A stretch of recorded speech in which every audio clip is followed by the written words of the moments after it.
This podcast is intended for mature audiences. Viewer discretion is advised. George Liddle, thank you for letting us use this here cabin you got. This is just extra festive, I think. It is. We got mighty Lake Mille Lacs. Yeah, we've got the Ray Scott Bassmaster Classic Trophy hanging below a topographic map of Mille Lacs Lake. It looks historic. It looks wicked historic. 5-foot contours from the looks of it. But, dude, thanks so much for letting me come in the boat with you today. It was, like, extra special. And I think formally we can announce the trophy came home. She's in Minnesota. Gill Daddy got her done, dude. It's been cool to watch you work. And sitting in the boat with you today was extra special. And we had some fun today on Mille Lacs. I guess she was a little stingy, but you still came out with 26-plus pounds of big old brown ones. And I think what's crazy, and I was thinking about this on the ride back, is it was a tough bite. And I think a lot of people, when the bite gets tough, like I have a tendency to slow down. And you just kind of stick with your game, keep your style, just do your thing out there. It's cool watching you work, man. Yeah, I appreciate it. But, yeah, I mean, awesome day out there. It wasn't easy, like you said, but, yeah, I mean, slow and steady all day, not fast and furious, but, yeah, it was a lot of fun. But, yeah, like you said, I kind of have, my style, and you typically, when I'm not getting bites, it just drives me to work harder and almost move faster in a way. But, yeah, I mean, awesome day. Dude, awesome day, and it just, I guess, let's just start out with kind of where I started meeting you, or where I first met you was fishing team tournaments against each other. You fishing with Gordon, me fishing with Dane, and having a lot of fun doing that on the team trail. But it started a lot before that for you, and I guess I'm rambling a little bit, but I think what I want to get at is how much fishing's changed just over the course of your time doing it. And I've talked to Seth about this. Like, it has changed more in the past 10 years, 15 years than it did the 40 years before that. Mm-hmm. And I guess walk me through how much harder it is now, or not hard, or how some of those changes I guess you've experienced. Because right away, it's not like you're a kid that started with live scope. That's right, all you haters. No, truthfully, I am very thankful I grew up without live scope, honestly. I could see growing up with live scope, it'd be much harder to grow up a versatile angler. I could, 100%. But, yeah, I mean, growing up, fished out of a 10-foot Pelican plastic boat with a trolling motor every day. I mean, every day.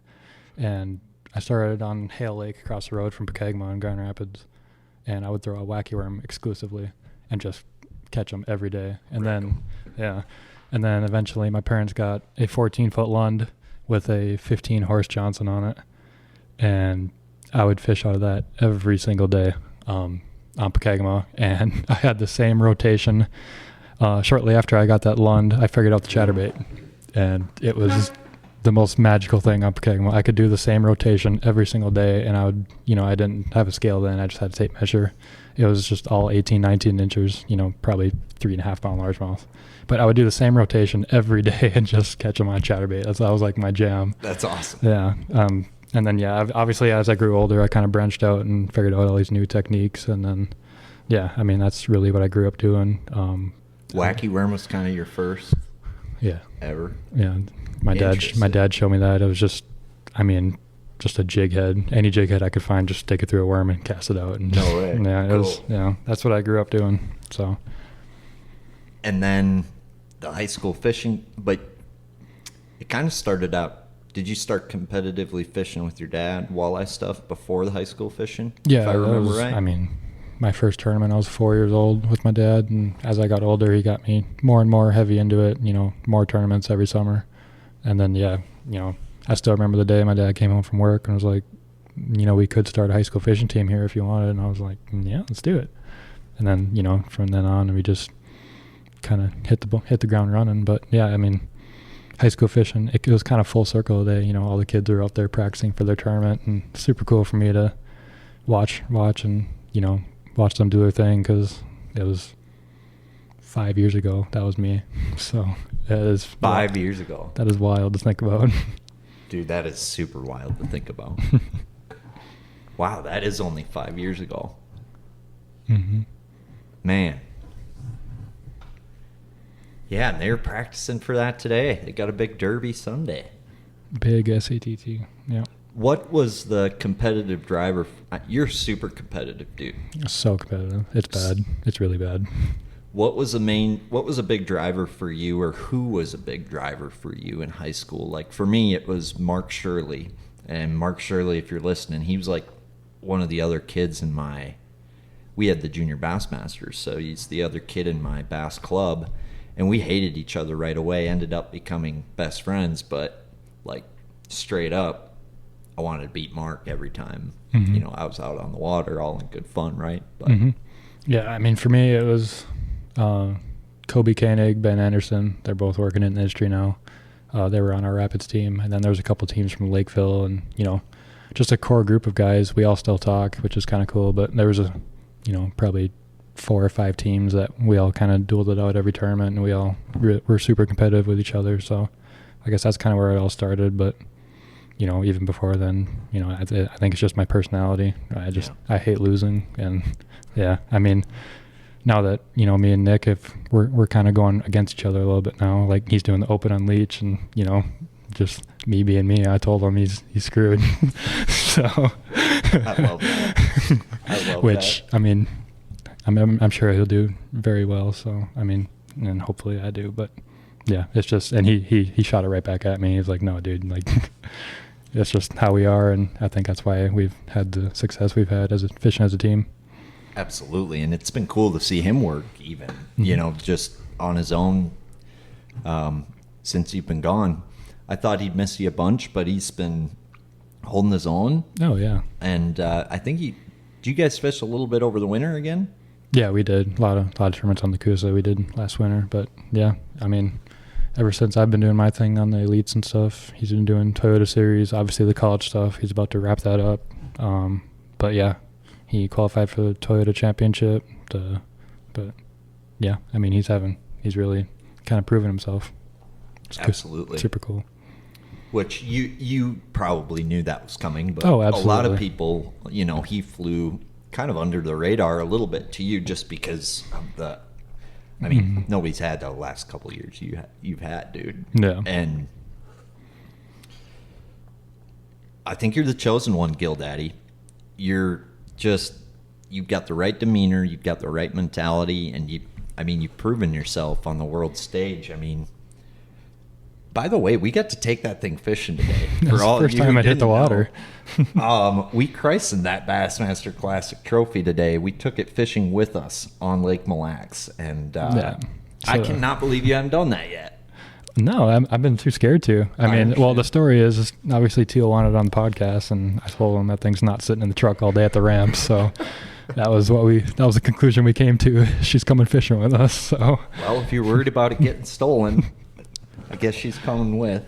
Yeah. That was surreal, to be honest with you. I'm so honored. It was truly a special day, special experience. So, have you taken it any weird places? Like, you hear all them stories. I think the Classic Trophy should be more like the Stanley Cup, where you just, I don't know.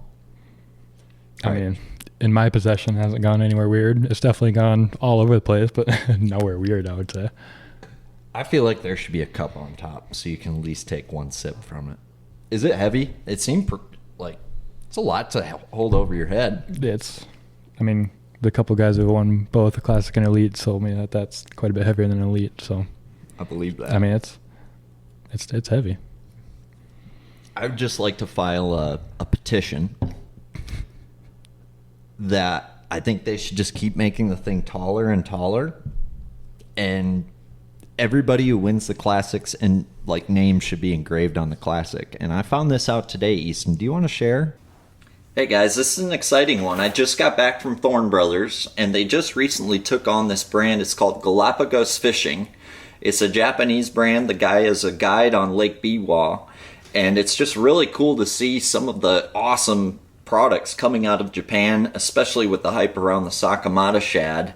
That minnow's been around forever, but there's a couple new products here that I think are going to rival that and exceed your expectations. And the first one is called the Steer Ride. This is offered by Galapagos. This is a 6-inch minnow bait, and very well thought out for not only the rolling action, but also a very unique tail quiver on this one. It's going to move some water. It's a 6-inch bait, and they weight the bottom section and the front section more than the tail and the top section, essentially to keep the posture correct. So the big thing is this bait's not going to over roll when you put it on a jig head. It's going to be that perfect side to side rocking and rolling action. And you'll notice there's these wings on the back of it, and what that's designed to do is maintain a nose down posture while you're mid-strolling. A lot of these mid-strolling minnows, that minnow ends up strolling just like this, and I guess it's a little bit less natural, than your normal bait fish postures. So very unique minnow from Galapagos Tackle. I think Thorne Brothers is the only guys that carry these, so pick some up while you can. As we know, Japanese minnows, you can't get a billion of them, so get them while you can at Thorne Brothers. They've got some awesome colors in that Steer Ride. And then the other minnow they're offering from Galapagos is called the Zegra Shad. So you'll notice that's got a little bit different shape to it. And this minnow is designed to fish weightless on an EWG like a fluke, has a really nice shimmy on the fall, and then this bait's also designed to just swim on a jig head. So instead of shaking that minnow with this one, you can actually swim it, and it's going to have kind of an irregular, natural looking swim. So the Zegra Shad and Steer Ride, you can find both of those at Thorne Brothers or thornebrothers.com. Shh, check them out today.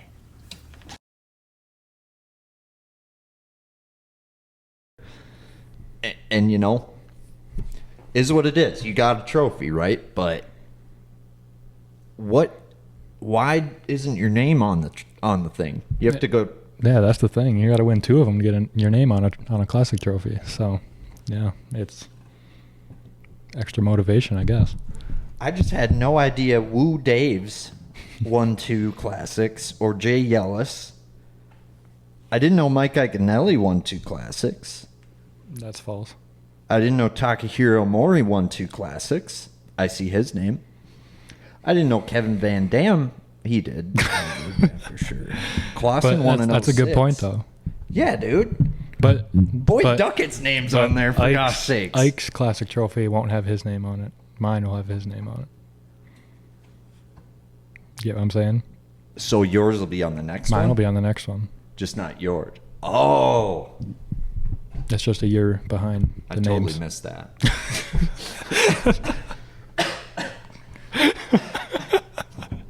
You just thought Easton doesn't get a classic name trophy? I just thought your name wasn't on it unless you won 2. Like, you told me that, I'm like, That's dude, just that an makes Easton no rule. sense. Like, that is such a bad rule. No, I thought that, I just didn't read them all yet. I didn't look. So Gussie's name is on there. He's on there. Okay. So you got his name. He just didn't have his name. He just doesn't have his name, yeah. You got to win twice. Fair enough. Well, something to shoot for, hey? Mm-hmm. So we were kind of talking about the differences between, like, dude, it's harder now.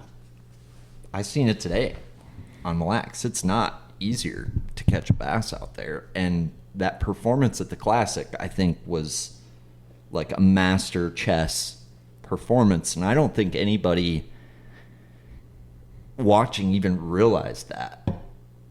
You know what I mean? Yeah, it was not easy. Do you feel that way?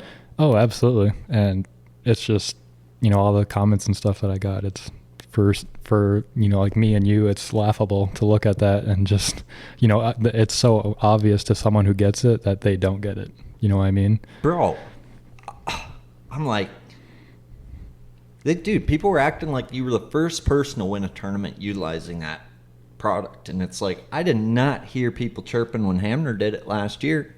Mm-mm. And he was backing up his boat with a jerkbait. Like, he was like...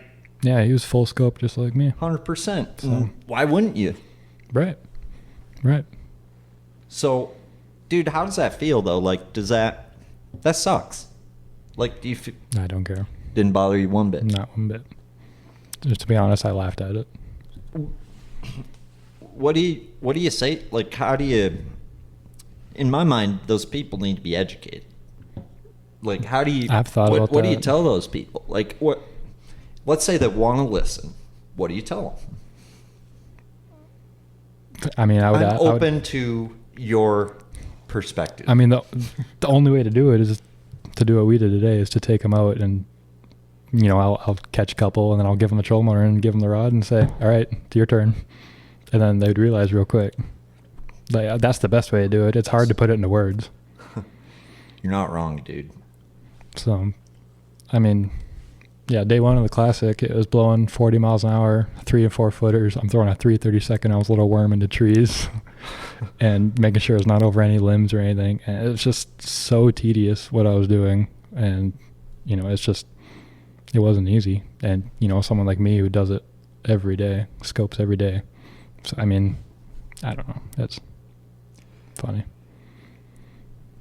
I want to know, like, that tournament. I'm sure you've been asked this before on other podcasts, but in my mind, that was like a stepping stone win for you. Like, it was a different, it seemed like a different type of win, like more difficult to achieve than maybe some of your previous successes. Can you speak to that, like, a little bit? Yeah, I mean, that's definitely one that nothing in that tournament was given to me easy. I mean, that lake does not give anything out easy. It's not an easy lake whatsoever. So it's fucking hard. Was, yeah, very grimy lake.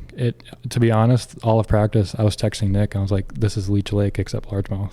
That's how those fish acted. Really? Yeah.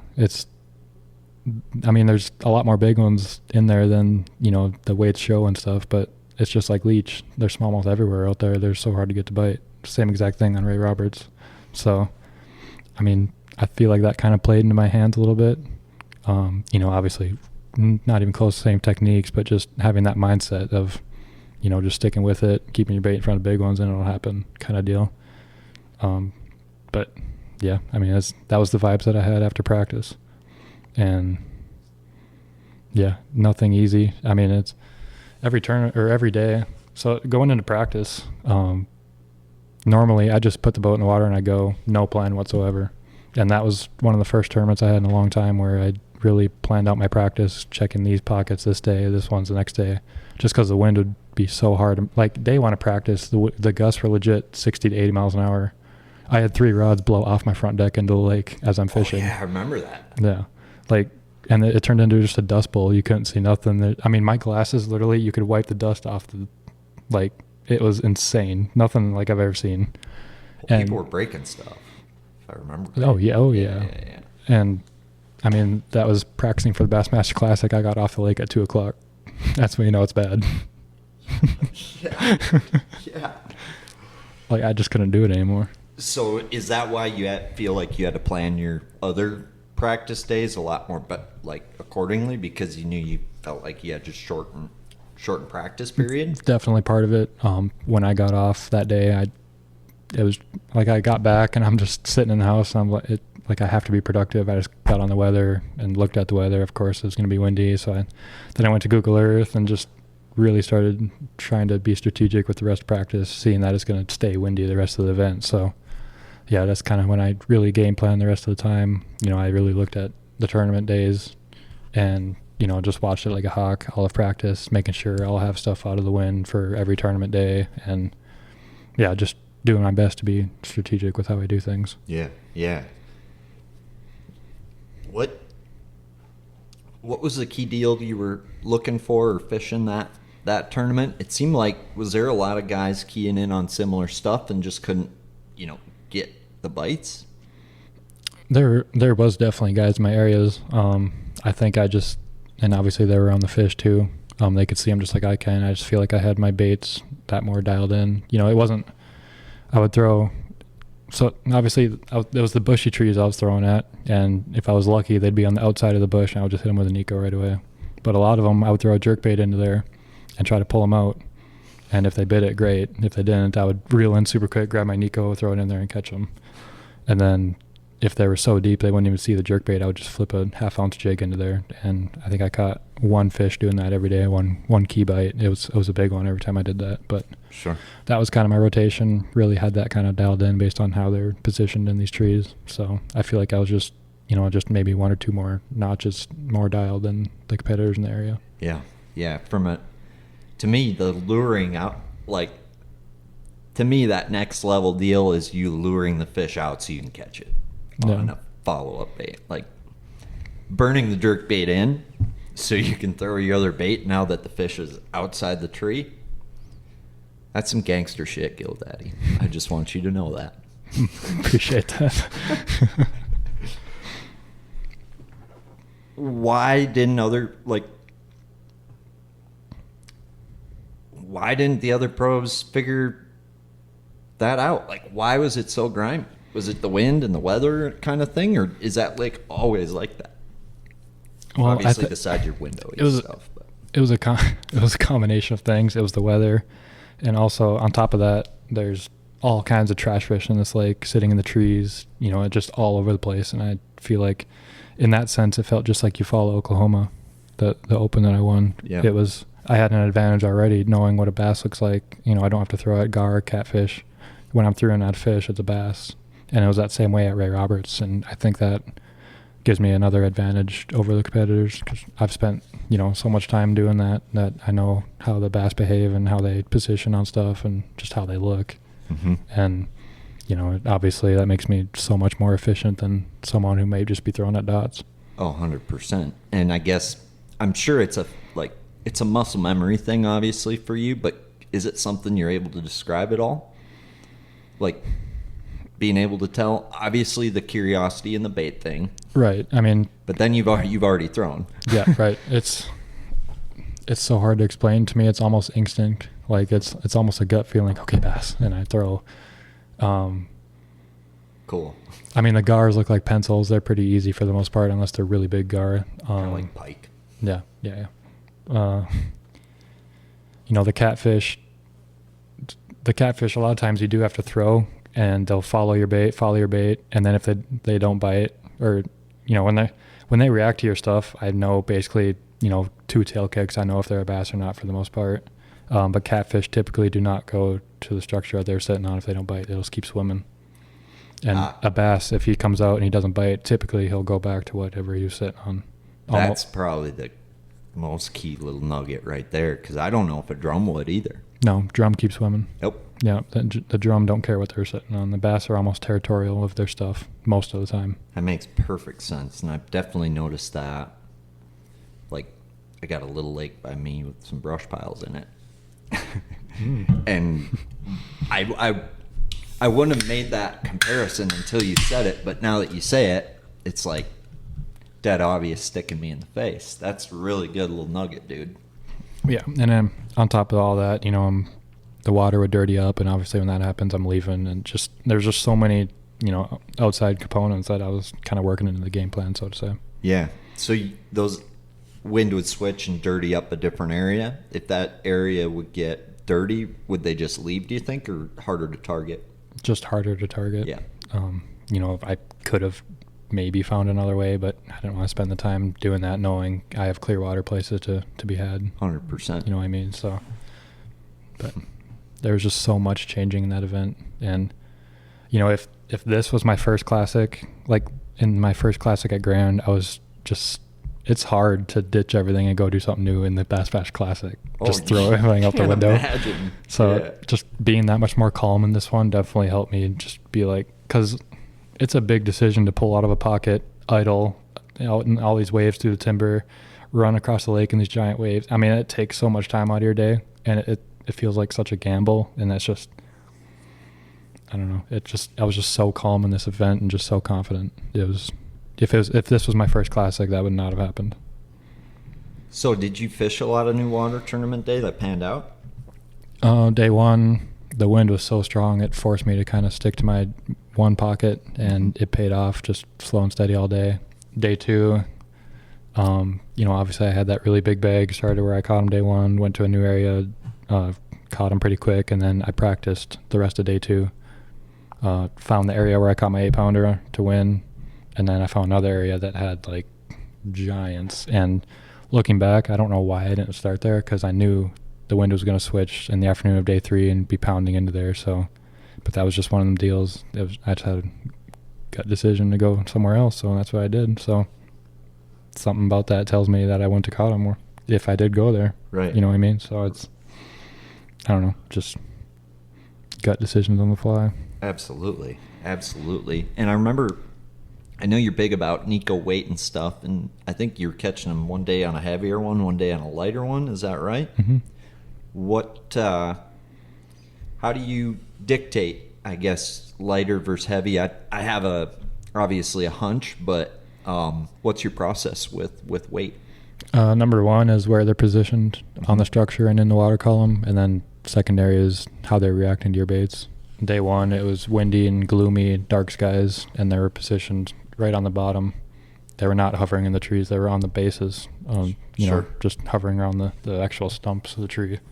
And that's what made me put a heavy one on. And a lot of them I didn't even see before I casted day 1. I was just having to fish the areas I knew they were. Sure. But yeah, and then day 2, they're literally a foot under the surface, and obviously they'll make you go to a lighter one. And yeah, just being so gentle with it, because if it made any splash whatsoever, they spooked. Really? So spooky. So it wasn't like those Coosa fish? Oh, no. Oh, no. Nothing like those fish. That's still a cool story. That makes sense.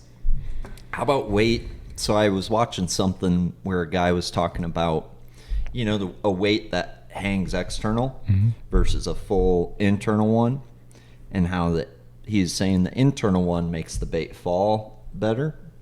The external one helps it obviously lock into the bottom a little bit better and fall straighter. Mm-hmm. Is that something you've noticed, and do you vary your weights for that? Like your heavy one's more external, lighter one's more internal, would be my guess. I do vary it for the fall rate a lot of times. In this case, I did not care about the fall rate. The reason I did the external weights was it cast better in the wind.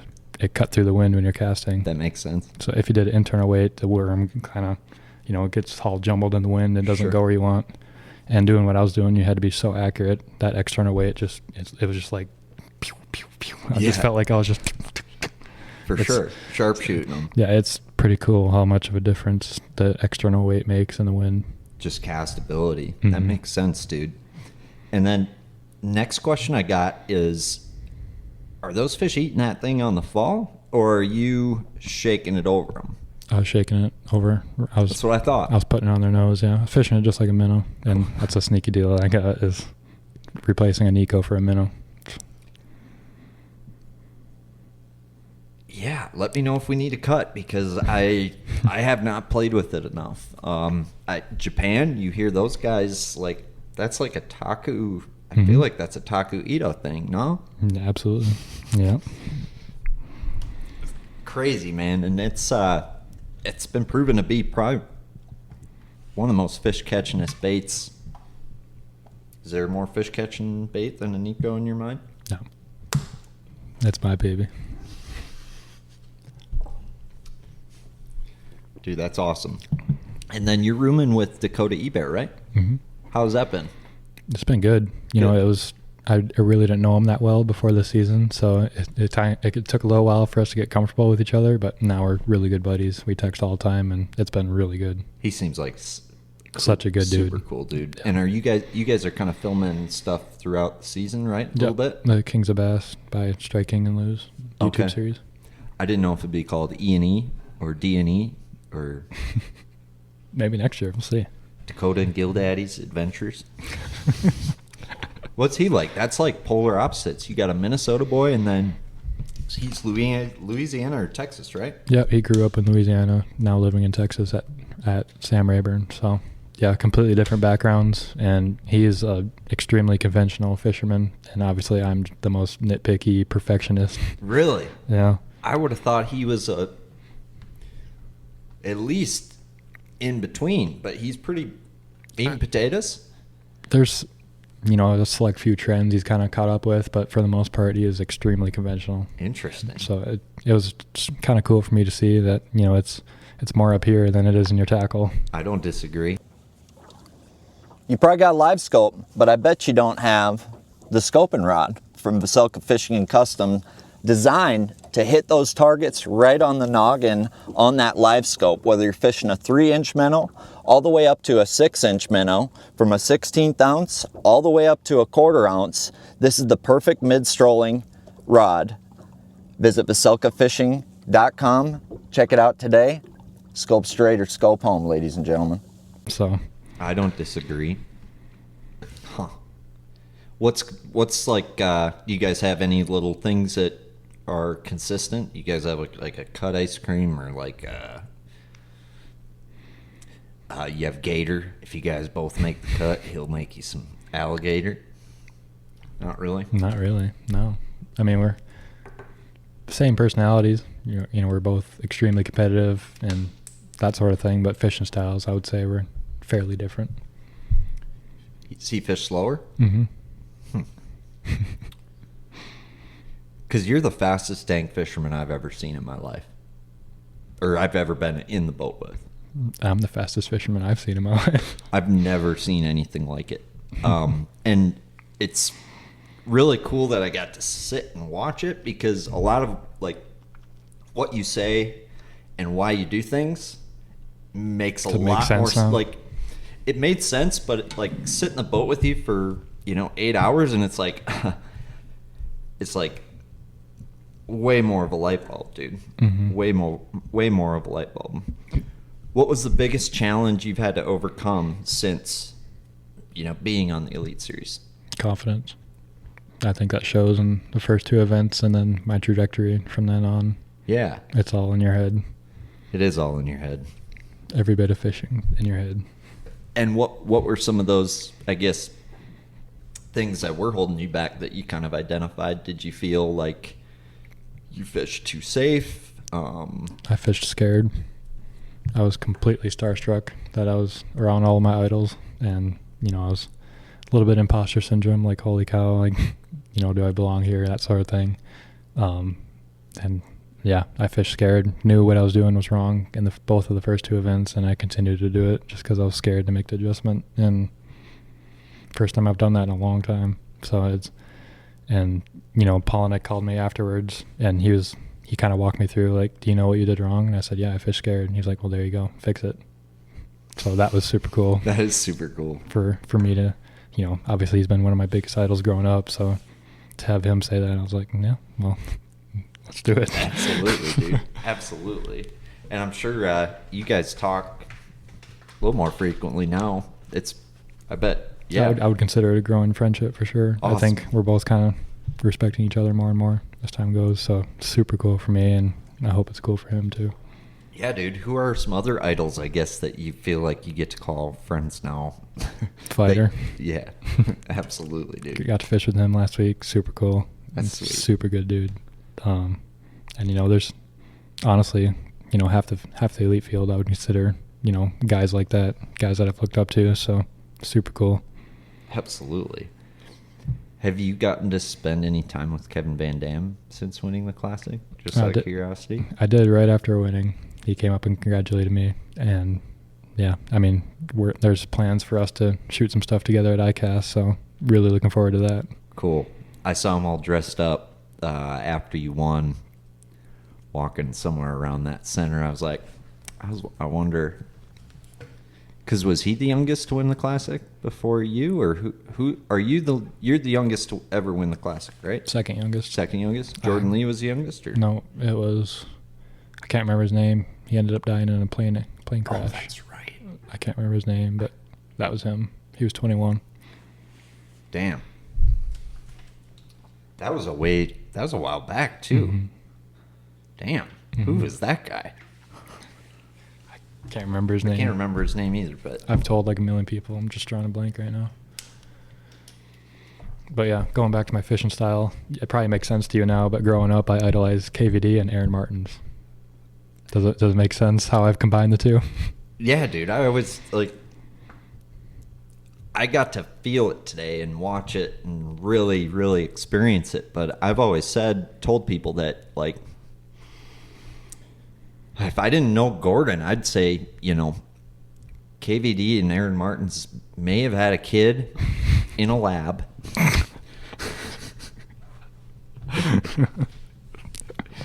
And his name became Gill Daddy because you're doing Aaron Martin's things at KVD pace. Mm-hmm. And I think that is a style you've really paved, dude, and proven to be kind of a hack. And like, it seems like because you can process information just faster, you can break down any body of water faster. It's that simple. And you only need 5 bites, and you're going to get 5 bites. Yeah. I mean, it doesn't really click with me how differently I do things until I fish with, my dad always tells me, but, fishing with guys like you, Fighter, and, those types of guys, they're the ones that really, but for me, it's just second nature, I guess. It's like I've told you before, that Dardanelle tournament at college has been from then on kind of me just kind of tweaking, perfecting, just kind of my fishing identity. So this is kind of what I've come up with. And obviously it's going to keep evolving. Absolutely. And I guess I'm curious where, like, that's interesting. When did, like, that style and evolving that style of fishing, what did it used to be? Burning a chatterbait around, right? Yeah. Went from throwing a whacking worm to a chatterbait to, it just snowballed from there, but.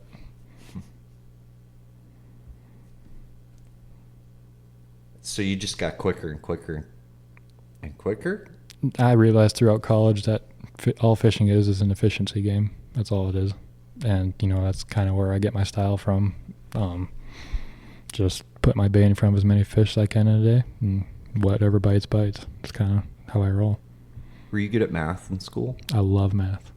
Makes Love sense. it. Love numbers. Hate reading. I love numbers. Interesting. What was your, like, more algebra guy? Geometry? Calculus was my favorite class. They didn't even let me take that class. They did not even let me take it. They're like, that's a waste of our time. But no, absolutely love math. Are you utilizing math in fishing? Like with time or with... Mm-hmm. Mm-hmm. Do you have like a process with that? I don't think it out, but I think it's almost second nature in a way. It's so hard to explain how my mind works. Like, do you know how many fish you could hit a minute? If you could hit one every cast. See, those are things I'll never even think about. All I know is I'm trying to hit as many as I can in a minute. Yeah, dude, it's just impressive. It's just impressive, dude. Sorry, I just got a text. Put my phone on. No vibrate. But yeah, when I'm fishing with my dad, we'll be burning a bank. I'll see a fish, realize it's a bass, know it's a 2-pounder, I don't want to throw at it, and I'm moving before he even knows what's going on. Like, you know what I mean? Yeah. And he's just like, oh, what was that? And I was like, no, we don't want to throw it. And we're going. So it's just, I do process stuff extremely fast. Yes. In that sense. And I don't know, you can probably explain. Yeah. So I'll tell you guys a little story. Like I didn't even have time to look at what speed setting you had, the trolling motor. It doesn't go below 8 ever. Ever. I almost threw myself out of the boat when Easton finally let me scope around with it. And it's like, you try to do it. Like I tried to do it today. Like that. And I didn't cover enough water. I don't think. I would throw at a fish, and then I'd look around for another one instead of just keeping on moving. And it's hard to get yourself to do that, I think, until you say, I'm just going to do this for probably 2 weeks straight. More than that. But to say that this works for me. Yeah. Right? To find, yeah. Yep. Like, I feel like I would need to do that for 2 weeks straight to develop a muscle to it, to see if I could do it. But do you do that everywhere, all the time? Not necessarily. I mean, every day I try to take it as a new day. I'm Mille Lacs today. If it's a new day, I'm going to go out there and I'm going to burn around. I'm going to throw out some boulders where I can't see fish because they might not all be visible. You know what I mean? Mm-hmm. There's days where you don't see a fish, but they're all over the place. So I got to test it out. And, if I start seeing them visible, then that's what I'm going to run with. That's the most efficient way to do it. But, you know what I mean? So if Yep. you just got to test it out every day and even by hour, if I run by a good boulder and I'm not seeing fish, I'm going to throw over at it and see what happens. So. Right. Because if there's one thing I wish I would have done behind you more or just fought it a little harder, I think I should have fished something on the bottom more. But I can't do that behind you. Very good. We're moving too quick, but also the slime. That's just it. That's what kept me away from doing it. But it definitely seemed like those fish were not super chasey today. So it's like, how do you, if you're me and more doing my style, I feel like you'd have had to figure something like that out, right? Right. Know what I mean? Yeah. Like, so if Aaron Teal's going to go out there and succeed today, and this is me not seeing what you did, just me going out there, I think it would have to be figuring out a way to keep my bait clean and fish it slow. As weird as that sounds. Say you found, we'll say you found one key flat that had big ones, and you milked that flat all day, and then there's me covering the whole lake. I think if you found the right flat, you'd compete, right? 100%. So it's all about finding your fishing style and doing it to the best of your ability. Yeah. Not everyone is going to burn the bank down like me and do what I do. Like, you got to find your fishing identity, your fishing style, and just kind of perfect it. Yeah. I think, like, what I've noticed is you're willing to run more water in an area than I think I am because I'm not doing it as fast, so it takes more time, right? So I think, like, for Dane and I, when we'd fish Mille Lacs, we'd fish that one little sweet spot area, let's say we ended on, for 20 minutes to a half hour. And then we'd probably leave, go to another one. We probably wouldn't troll a motor between the two. And something I really like that you do is troll a motor between the two, because I feel like you run into maybe a big one. And we did that like in random ass places today. Right. And that just right there, you just told me your fishing style is different. Like, you're running more high percentage, high spots that hold fish. And me, it's hard to, we're just different Very styles. Much so, dude. Very much and so. Obviously we've had success doing each. So that just goes back to my point. Just find the way you roll and roll with it. Yeah, dude. And it's like, if it's sunny, I'm going to probably run them high spots. If it's cloudy or something like that, I'm probably going to like look at transitions and run, more transitions and stuff like that. So versus I love that you're running all of it simultaneously at once. If we were in a tournament scenario, obviously I'm testing a little bit of everything, as the day goes. It's like, I'd never want to get completely locked into something because it's going to change every day by the hour. It always happens. So I'm trying my best to kind of feel things out as I'm hitting, what I think's going on at the time. Since I run so much water, I'm able to do that. 100%. So. Man. If you were to go back to Mille Lacs tomorrow, what would you do different than today? Maybe how you're rigging up certain baits, maybe nothing, maybe different end of the lake. What would you spend more time doing? What would you spend less time doing? I guess that flat that we ended on had a significant more bait than we had seen all day. And, it kind of set up differently. So I would try to find more of that.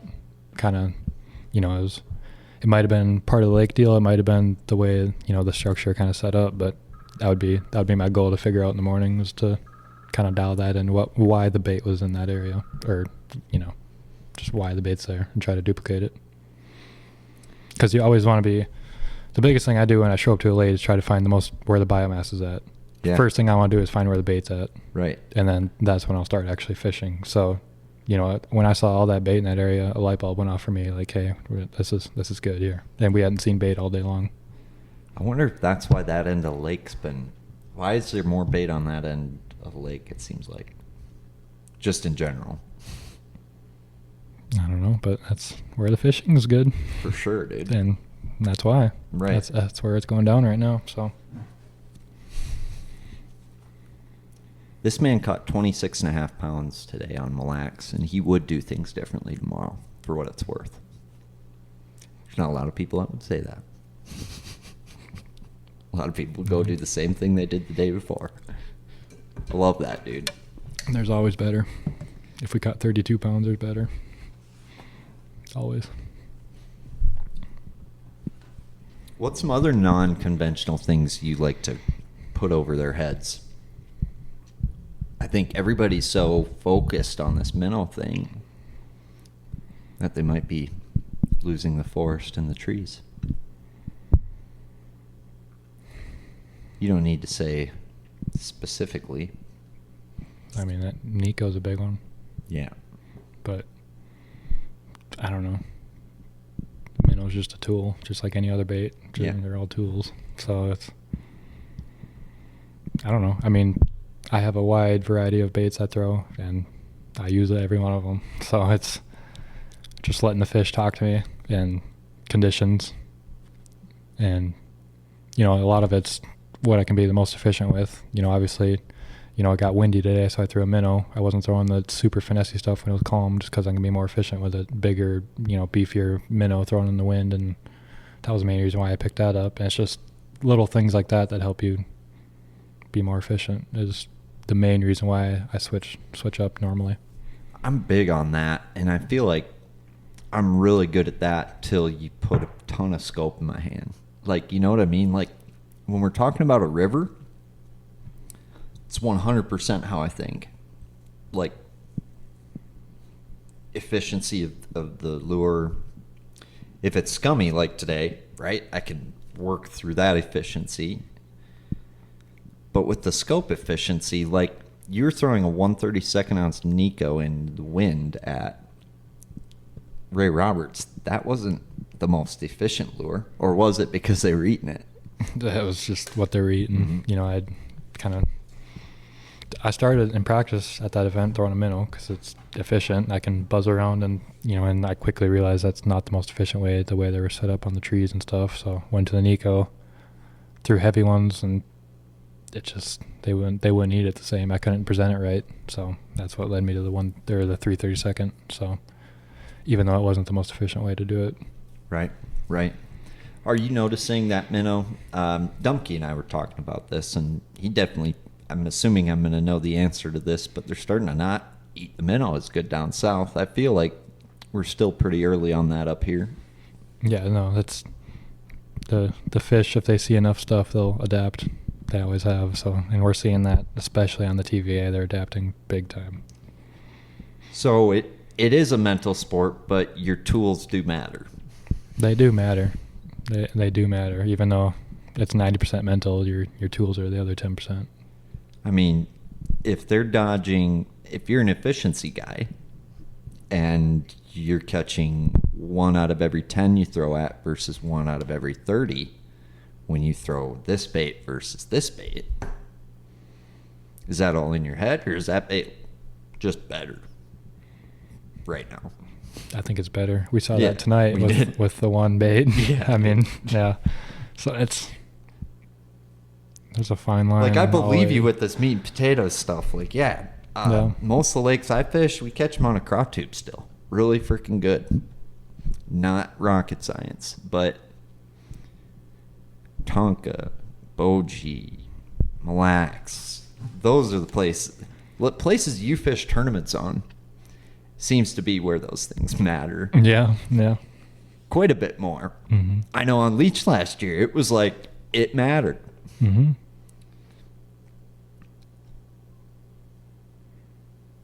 Who's the most underrated fisherman on the elites in your mind, who kind of flies under the radar?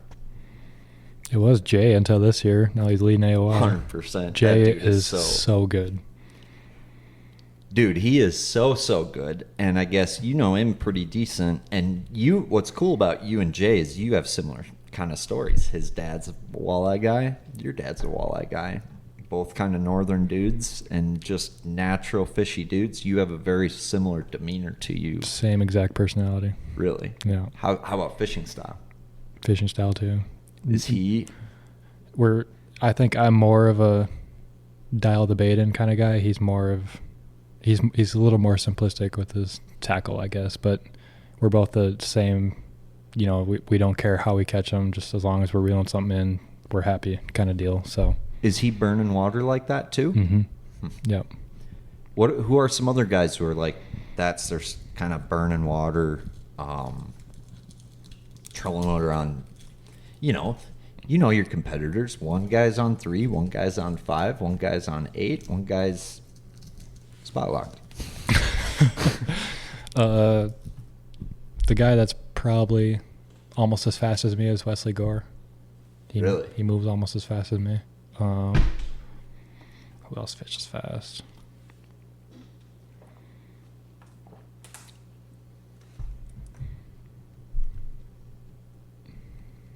I'm drawing a blank. There's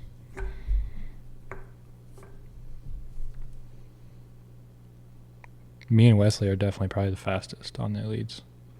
Who's the slowest fisherman in the top 5 for AOI that you could think of right now?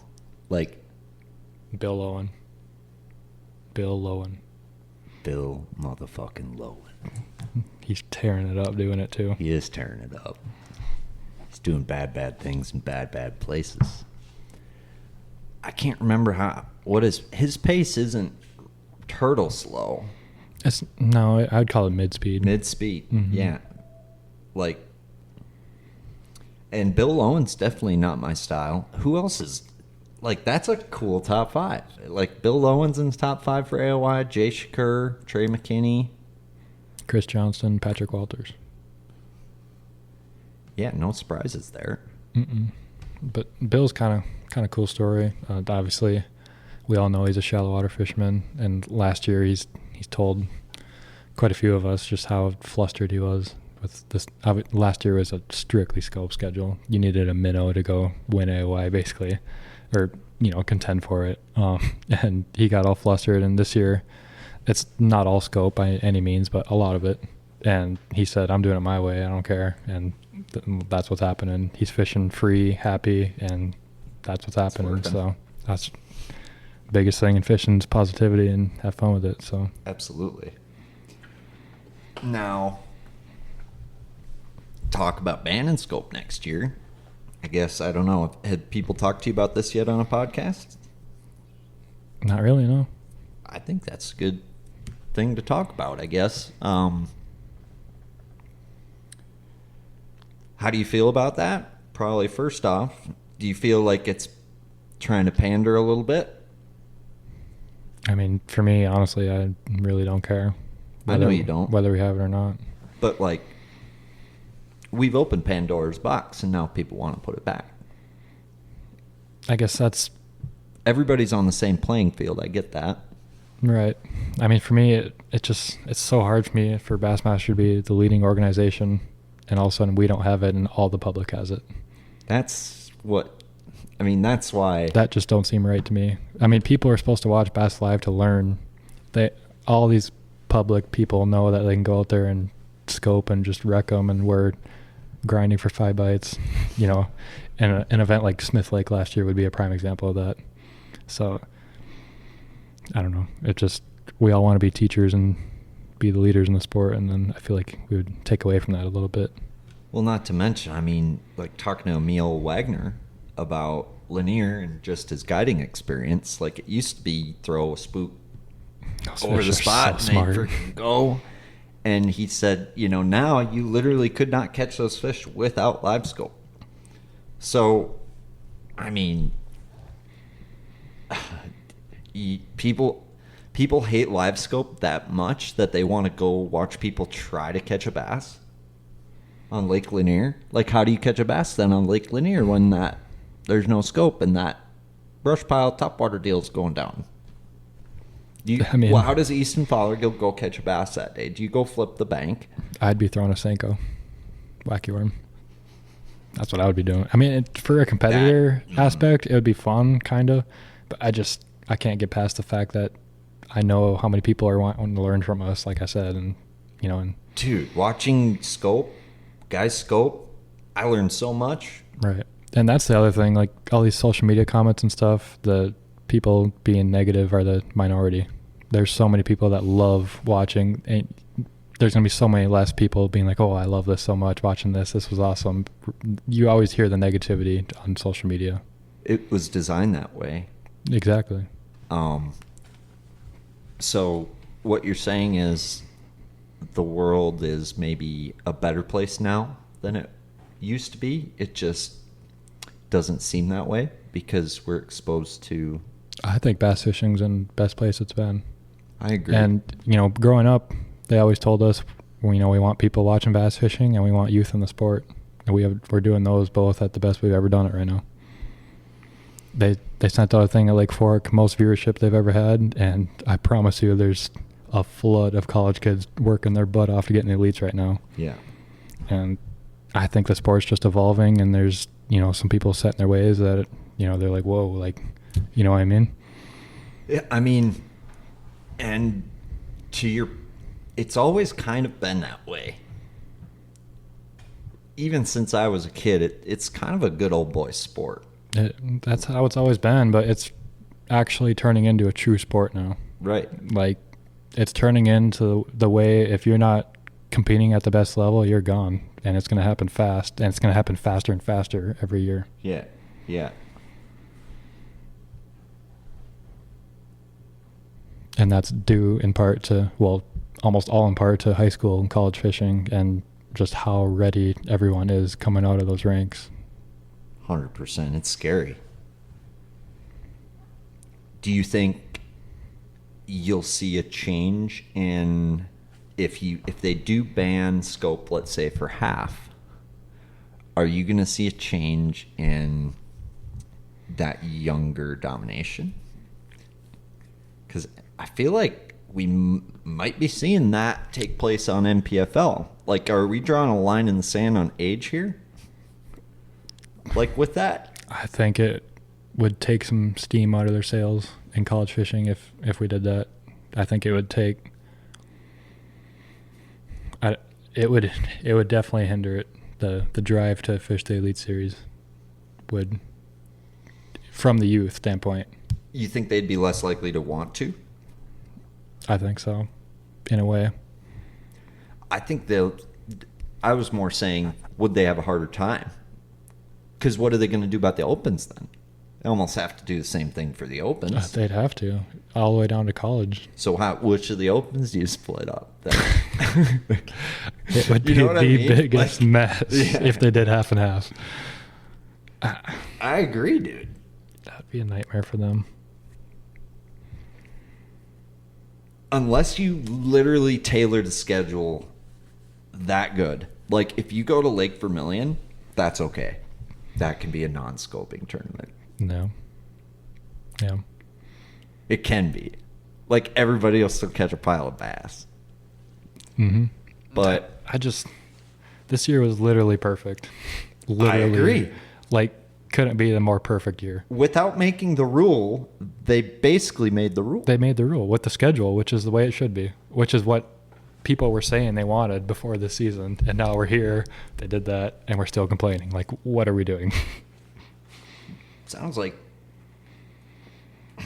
That's Bassmasters got to put their foot down and say, that's how it's going to be, and ride with it, and everyone shut up and fish. Have you felt any animosity from, like, the older crowd? I mean, not directly to me, but I think... Indirectly? Yeah. Yeah, definitely. Interesting. Mm-hmm.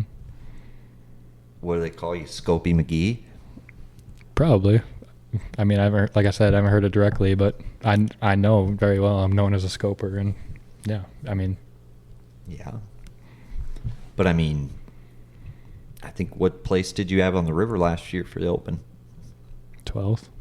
And I caught enough weight to top 10 Sabine. Had one expire on me. That's what I thought was the funniest thing, was the Sabine results. Oh my, so Hey guys, wanted to share with you a sneaky little trick I found when I was at Thorne Brothers the other day. This is a new Japanese bait that came out, and this falls into the gravity trend category. You guys have maybe heard of a Depths cover scat or a Yamamoto Yamatanuki. These are weighted soft plastics that have proven to be very effective at catching bass, not only just in general, but especially pressured fish. Well, this new deal that just came over from Japan, Thorne Brothers got these in. It's called the AK Punch. It's made by Issei, and you'll kind of notice it looks a little funny. Looks like a scrotum, if you will, or some private parts. And they make two sizes here. I've got a 2.4 and a 2.8. Thorne Brothers has both of these on the shelves, and that's what I picked up. And rumors of a 3.3 inch coming out. But the big thing with this bait is it's completely different than the cover scat and Yamatanuki in terms of its action. So looking at a close-up, this is the 2.8 here. What you're going to see is it's got this voluptuous tail there that looks like a ball sack. And what that tail does is it actually vibrates when you pull it. So think of that weighted soft plastic having a nice erratic fall, and then when you pull it, it's going to vibrate your rod like a chatterbait. So you're putting a Ned rig size plastic in the cover and generating reaction strikes from it. But looking at the Japanese and how they're rigging it over in Japan, something I wanted to share is they're adding a nail weight into the sack, and they're putting it right there just like that. So that's a 1/16 ounce nail weight you're going to put, perpendicular in the scrotum there. And what that does is it's going to cause this bait to backslide, okay? And it's also going to increase that vibration when you pull it away from that fish. So if you think about it, you're able to skip that up under a dock. It's going to backslide pretty erratic. It's going to fish heavier than a cover scat. And then when you pull that, there's a fish behind it, you pull it away, and then it's going to fall right back into that fish. So if you're looking to pick up probably one of the sneakiest bite-gettingest lures out there, Thorne Brothers just got these in. It's the AK Punch from Issei. Pick you up a 2.4 or a 2.8. Remember that nail weight trick, and then there's various hooks you can use. So right here we've got a screw lock hook, so that's actually going to tear up less plastic. So if you don't want that nose to tear on the bait as much, definitely recommend that Masayuki hook from Decoy. It'd be a 1/0 for the 2.4 and a 2/0 for the 2.8. Or else the KG worm from Decoy, you're going to go down in a size, so number 1 and then a 1/0.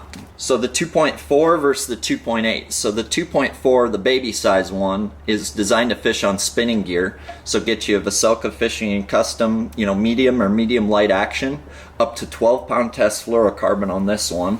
And the 2.8, you can fish on a lighter bait caster up to 16-pound fluorocarbon. So consider, this your spinning rod version, this your bait casting rod version. And that rod I like for this bait casting version is going to be Vocelka Fishing and Customs MB736. So that's a lighter, medium, heavy 7-foot rod. So get you some of that, some 15-pound fluorocarbon, teabag you some bass this year. Pick you up the AK Punch from Thorne Brothers today, and don't tell nobody.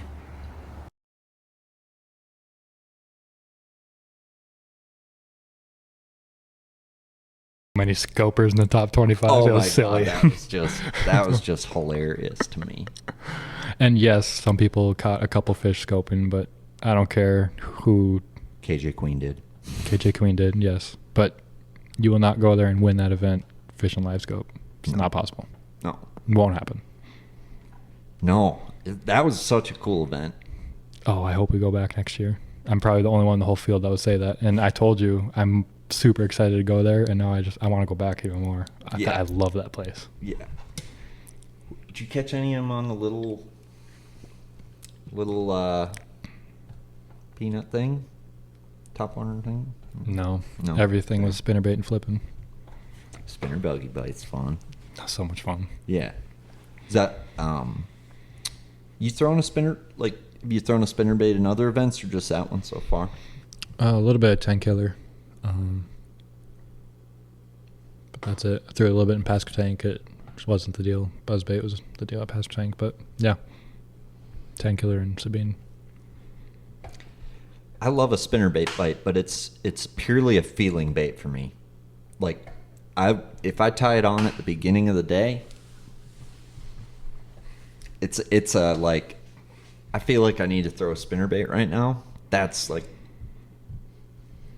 and I wish my gut worked all the time. I wish my gut would give me spinnerbait vibes like for everything. Yeah. Maybe it does. You're not listening to it. You're probably right. You're probably right. I didn't think about it today. Spinnerbait? Didn't even cross my mind. Mine either. Never blew hard enough. Needs to blow harder. Blow harder, yeah. What about that last 20 minutes? Still For me to throw pick it. spinnerbait up, it's got to blow harder. Bro, I blew my hat off. Oh, during the storm, yes. It blew hard enough then.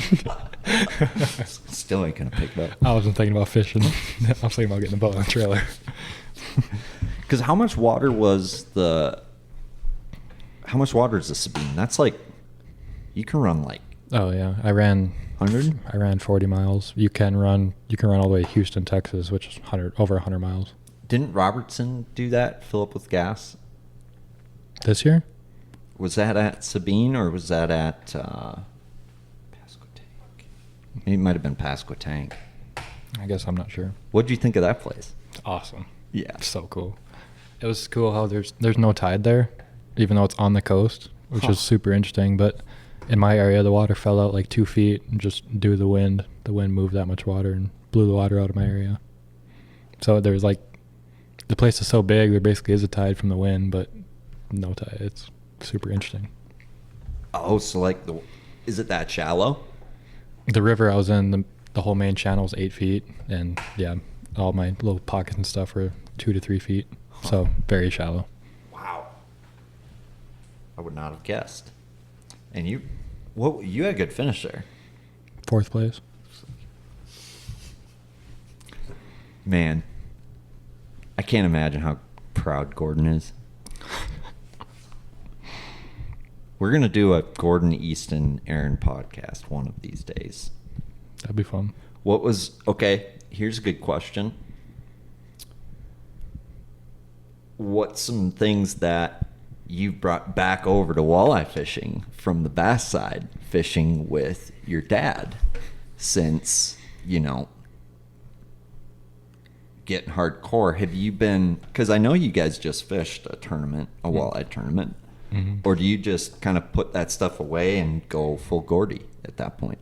No, I definitely use bass tactics. I know how to catch fish in super clear water now, like picking my zebra mussels. It's getting clearer and clearer every day, so I know kind of how to be stealthy with them, and I have the right setups and line and stuff to catch them. I can hit them super far away from the boat, which is key now. I think that's the biggest thing in that clear water. So just understanding how to position the boat, and fish without them knowing you're there is the biggest thing.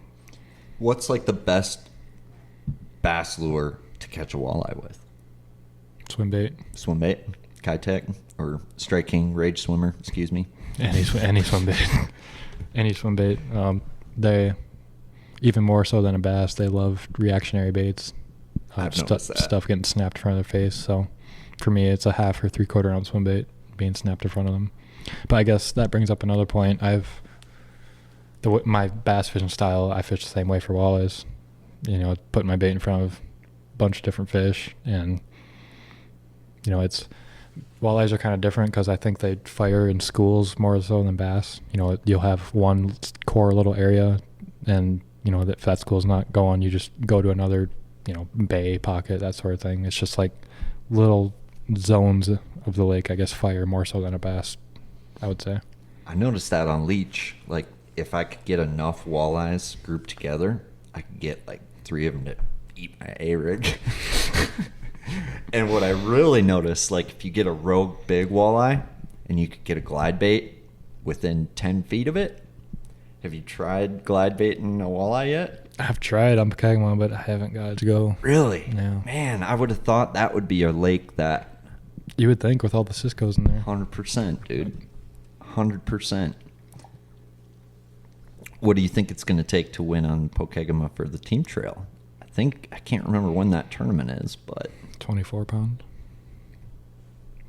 23 to 25.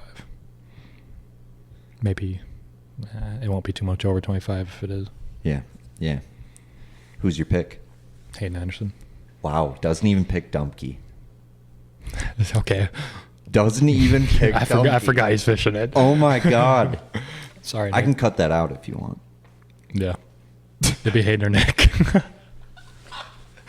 Nick will forgive you. Nick will forgive you. And this is a great time to distract everybody from that, too. Because do you know what I kept since your big day? What do you got? Tears rolling down my eyes. I made sure to grab. This is the Bassmaster Classic confetti. That's cool. From your That's day. awesome. So I'm going to shower this trophy once again. Easton Fothergill, you are a world champion, Bassmaster Classic champion, and Trey McKinney is second.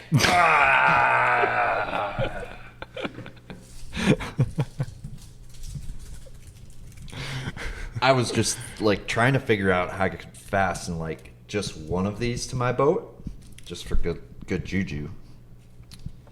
And I knew Easton was going to bust over 25 pounds today because I was driving to the ramp to meet him. And usually you see one horse and buggy go by. It's like, frickin' game on, dude. We're going to smash him today. And I hit him with a quick Snapchat, like good omen. And then I look back up. There's two more horse and buggies. Back to Back, baby. Single file. Single file. We are shredding 25 pounds today. And he did. And he did. And he did. At 4 miles an hour all day. Easton Fothergill can catch a bass at 4 miles an hour, if you guys are wondering. I can't. I think you can, but... Did you kiss it? When you haven't even kissed it yet? Mm-mm. Dude, you don't even get dirty with that thing. You treat that thing. You treat that thing really nicely. You don't even kiss it. Be nice to her. Dang right. Hey, we treated her good today. We took good care of She her. had a You good took boat good ride. care of her. That's Yeah. my job, man. Your job was to be 25 pounds. My job is to learn something and make sure that trophy don't go swimming. 55th annual. We had to hammer down going in from the storm. Dude, we did. You timed it perfectly. It's like you're a math guy or something. Like, What were you saying? We were going in. Did you want to like turn around? I couldn't tell what you were saying to me. I was like, no, we're going. no, I didn't want to turn. I wouldn't do that to you. I was worried about that trophy. I thought we were going to get. Oh, you're rained saying on. to stop and put a jacket on or something? I was like, if you need to stop to, I wasn't get stopping. situated. We No, were going. no, you were good. It worked out good. Very deceiving though. The rain was far away. It is so deceiving. I've had it like come up out of nowhere, and I've had it like think it's going to come, and it takes a half hour longer. But what have you noticed a big difference in Leech versus Mille Lacs versus like Claire versus like Lawrence versus like Champlain? Like we were talking about it today, where you felt like certain lakes, they like a certain bait a certain way versus others.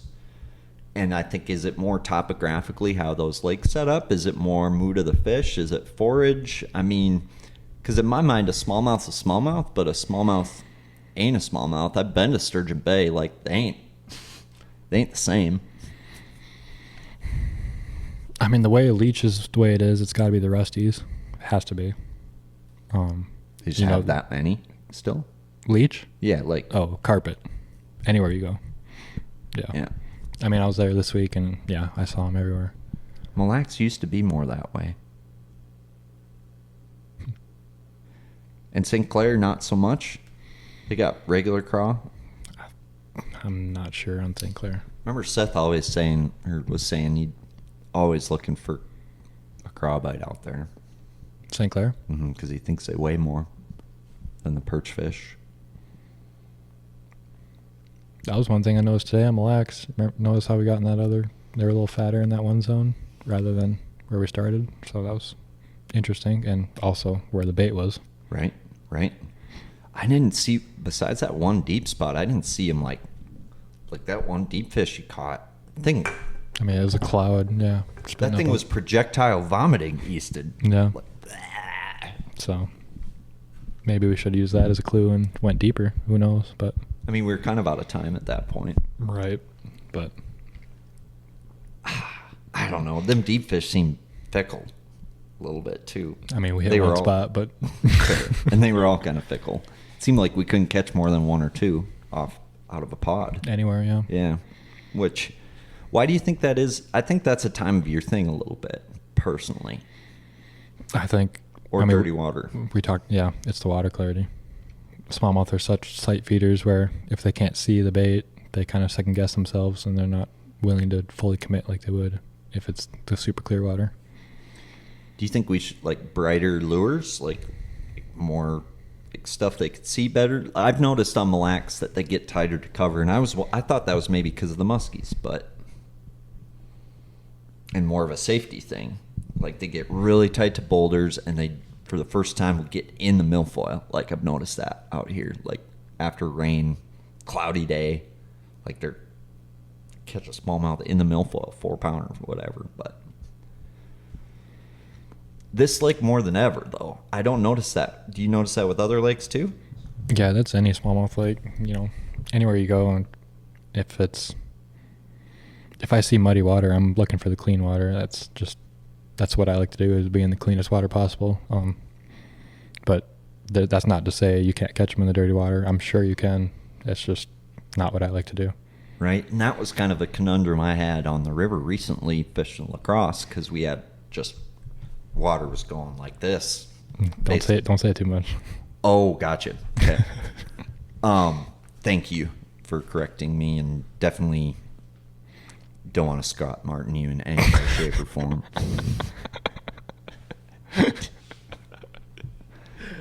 I do not want to Matt Herron or Scott Martin in any way, shape, or form. I do not want to JT Tompkins your season whatsoever. I could never do that to you. Who's the other? Yeah, that's all I got. But the river, I've noticed on, like, the Rainy River, for example. Rivers in general. Well, I've had different cases of it. Rainy River, I've had it get so muddy that they go into those backwater tributaries, and those get loaded up. Are they clear? Clearer. Yeah. Yep. And then, I've had other cases where it's just less chocolatey. Like, instead of putting cream in your coffee, like, it's just black coffee, if that makes sense. And I'm like, so I think they're not going to go up into the swamp, right? Mm-hmm. Where the only clean water was. I guess Pasquotank is an example of that. A lot of my place is muddied up, but the clear there is not clear. It's dark, but there's no sediment. It's just black water, and it's, I don't know, it's relative. Well, it's like Florida, right? Right. Yeah. It's just very tannic water. So it's relative to what I guess it's the usual watercolor that they're used to is what we're talking about, not necessarily clear. What they want to be in. Yeah. So. And I know we're not allowed to talk about leech, which to me was a great wind example to probably bring up, but we don't need to go there. I'm trying to think of a better one, but what's your go-to victory song? I know you've got some sort of good luck song that you and your girlfriend listen to together to consummate your love for each other. For me, it's Whiskey Myers. Whiskey Myers? No. You can't beat Whiskey Myers. I heard he's coming back to... I'm going to try to have him on the podcast sometime. That'd be awesome. That'd be sweet. You ever get to hang with, like, Lee Livesey yet? Not really one-on-one, no. I mean, talking to him in weigh-in line and stuff, but not much other than that. Look, you didn't even buy my pink chatterbait better, boy. Yeah. It's funny. I was working the Classic Expo, and day one of the tournament, the Thorne Brothers booth, pink chatterbaits galore. Day two of the expo, you could not find a pink piece of plastic. It was so funny, dude. That's pretty cool, though. It is cool. Yeah. It is cool. And the red bug worms, couldn't find a single one. Strike King worms were sold out too, I think. It's also cool. Exactly, dude.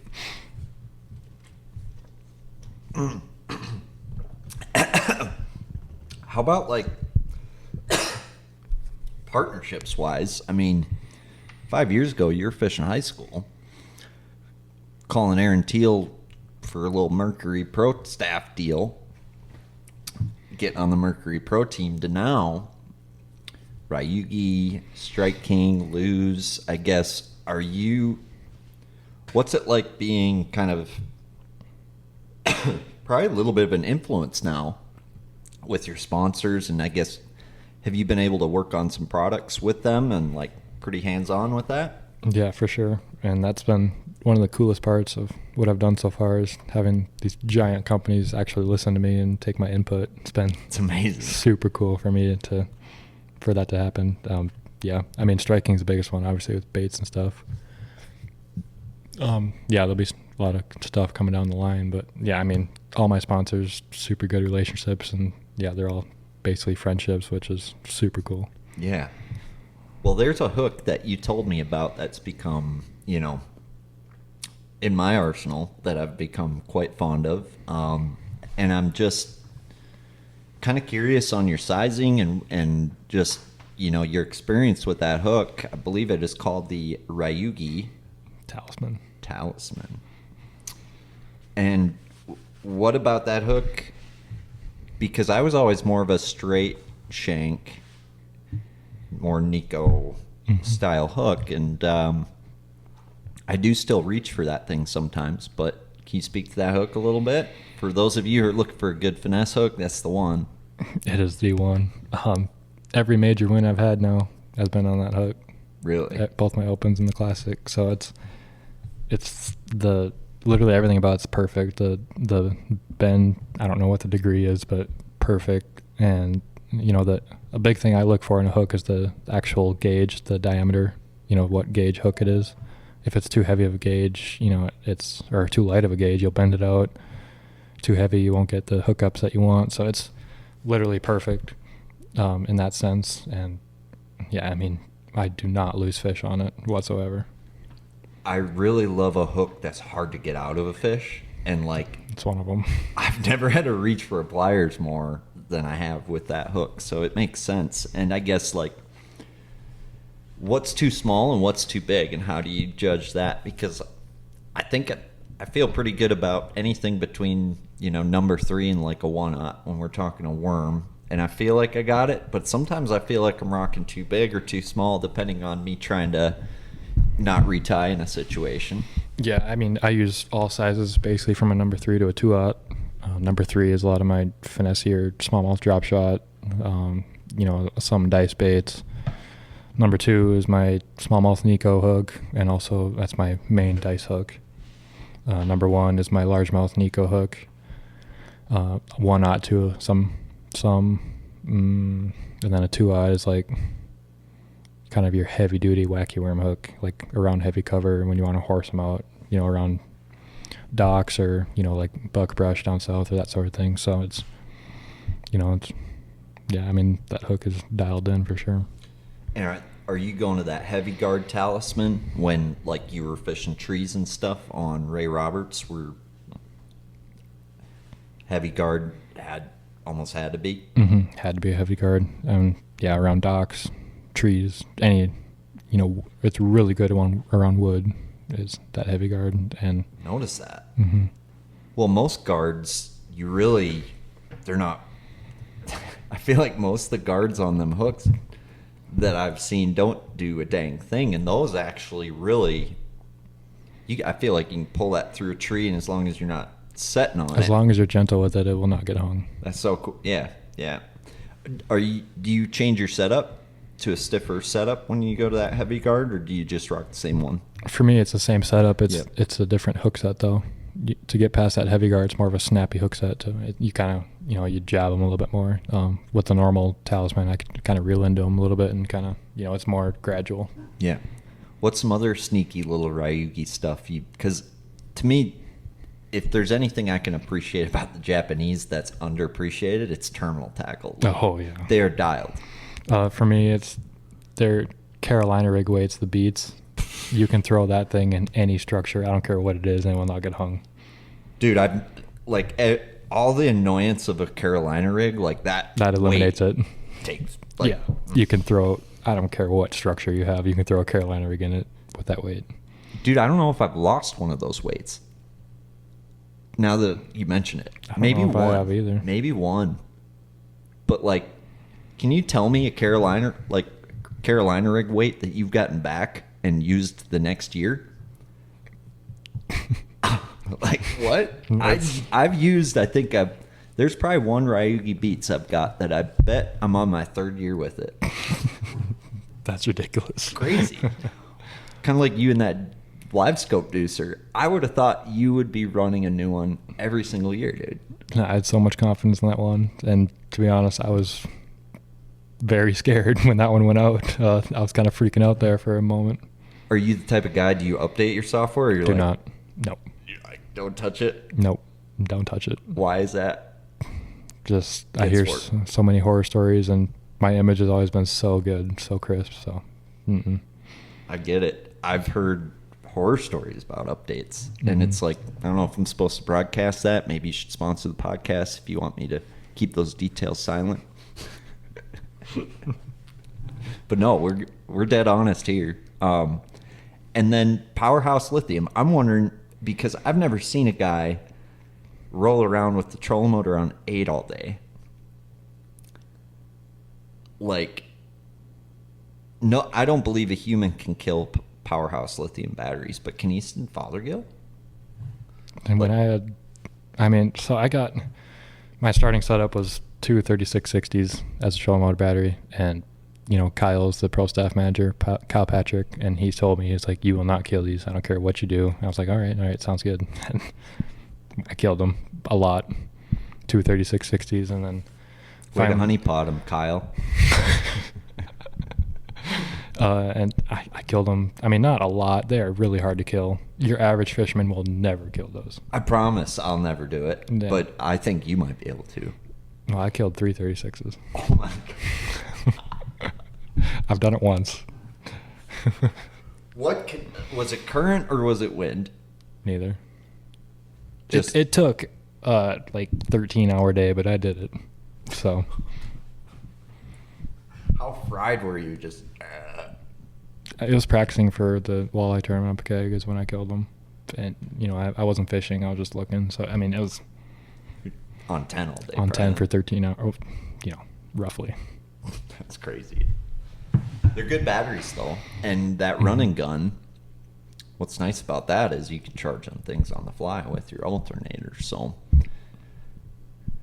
do a lap quick, so you can do another lap quick. No, they're awesome. No complaints. I've had great luck with them, dude, and I think it's daunting, that lithium conversation. You don't always know what you're getting. Like, it's like math to me. Like I don't always get that stuff right away. So, but what do you do with all the money you win? Are you an investor? Are you? Yeah. It's all invested. Bitcoin? No. Crypto boy? Crypto man? No. Saving up for a house. There you go. That's they don't give those away. So are you like, how far out are you, would you say? I'm hoping this spring or summer.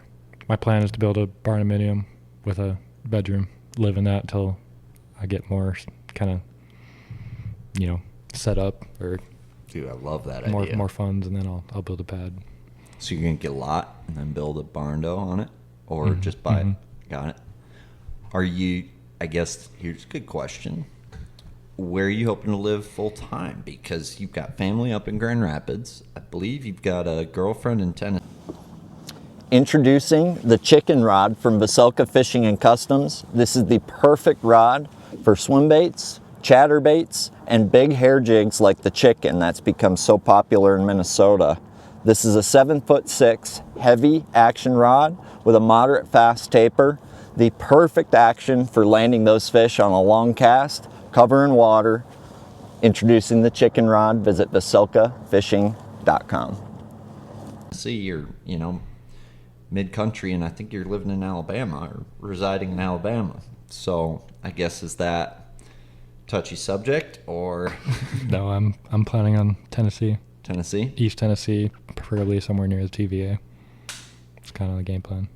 I got to be honest, Chattanooga, there's just something cool about East Tennessee, dude. Yeah, that's my game plan. Anywhere from Chattanooga east is where I plan on setting up. Love it, dude. And hopefully, I'll have some avenue to come to Minnesota for the summers. Continue to do that at least for a week or two every summer. Yeah, if Gordy lets you in, I think. Well, they're talking about retiring down south. So them too? Yeah, so we'll see. Well, you are always welcome at the Galaxy Lair. Well, I appreciate it. If you need a place to crash, I'll clean it even for you. Won't be boxes everywhere. One question, and it's a yes or no question, no further explanation required. Does Easton Fothergill throw the koiki? Yes. No further questions, Your Honor. You can pick up your koikis at Thorne Brothers and figure out how to throw them yourselves. Capiche? Caprende? Well, I know you don't want to talk about it, so there's no point. There's no point. No, you have business to take care of. How many pros are keeping those types of things quiet? I know there's way more pros throwing that kind of stuff than... I've learned there's a lot more sneaky guys than I've realized.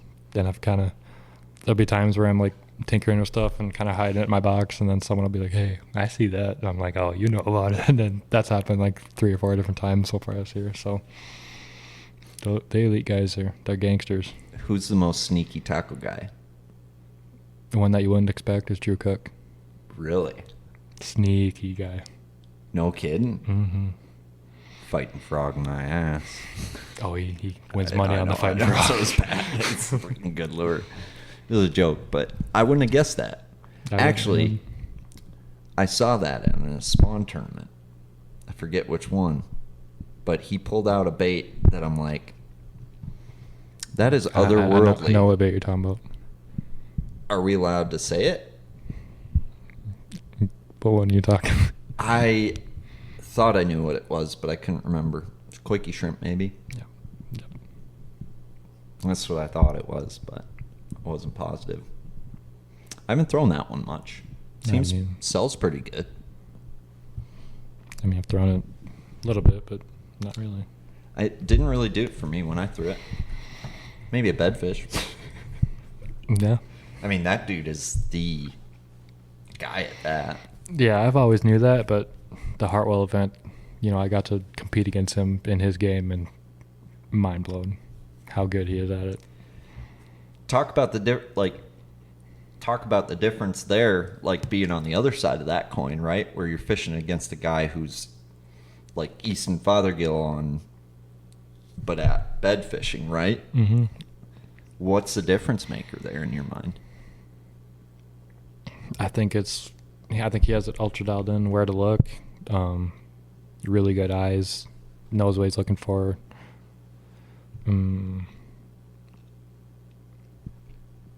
Yeah, I mean, I think it's a lot more simple than guys make it. He's that much more efficient at it. So he seems to find a bed-rich area, it seems like. Mm-hmm. And like Kyle Schuda, conversations with Kyle Schuda come to mind when I watch Drew Cook bedfish, unless I'm missing something.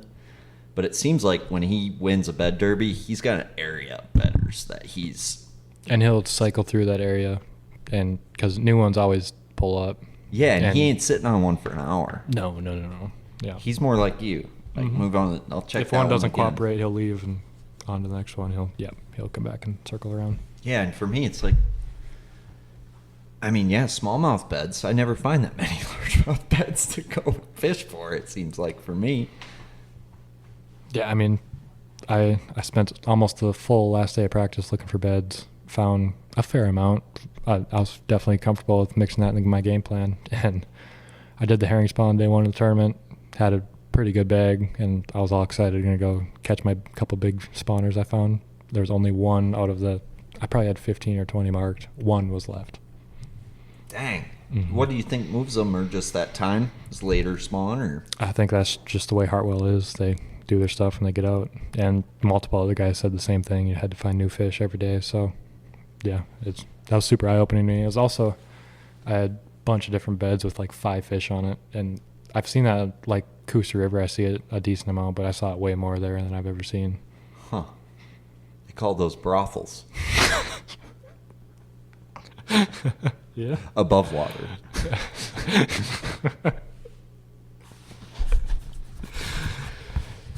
But. Or Mark Zona's bachelor days. I know he's a big fan of the podcast, probably listening right now. Gotta have him on. Dude, dream guest, spirit animal, tube cracking whisper. I'm so jealous you get to fish with him. I'm excited. So like, I'm just wondering, like, I got in the boat with you today, and I just told myself at the beginning of the day, I was like, I just want to watch this dude work for the day and, like, really just soak all that in. And that's what I did, and it was amazing. But did you and Seth fish a tournament on prior together? No, I just jumped in and he was looking around, yeah. How does that work? Because I feel like you clash probably with anybody you fish with, just because you're thinking that way, and probably no one else is. So how do you compromise with a guy in a boat for the day? Do you just shut up and go to the back and wait till it's your turn? Yeah, I mean, for me, and then turn the trolling motor up again.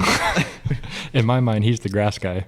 Like, he's got the grass bite dialed. So that's what I went there fully wanting to learn about that. And, you know, he taught me some things and some techniques and stuff.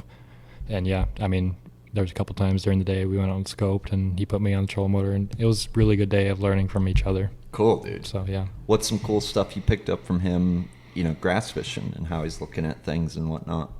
I mean, I don't want to expose some of the stuff he taught me, but it was definitely, he's just another level of look and knowing what to look for in the little tiny, you know, just little nuances and that sort of thing, and stuff that most guys overlook, including me. So it was super cool for him to kind of point that out and just showing it to me in person, like, see that, and that's what's going on here, and just that kind of thing. Absolutely. And I think, you know, Seth's an interesting one, because I think he's not an old guy, but he's not a young guy, right? And I feel like my feelings about tournament fishing in life probably, like, Seth's perspective resonates a lot with me, because I felt that, and it's just cool to see him having a good year, or a bounce back year after a couple of tough ones. And I think, I don't know, have you and him got a chance to talk about any of that? He's the same exact way as Bill Lowen. He said, screw it, I'm fishing how I like to fish, and it's working for him. So I noticed that, and that's so tough to do, though. I feel like you just need one good event doing it your way, and that gives you the light bulb and the confidence to do it. I agree, but you want to win AOI again, and you know you can't probably do that every event and win AOI. You can't scope every way in AOI. That's a fact. That's a fact. So you gotta be good at both, probably. The most versatile angler will always win. Then that'll be till the end of time.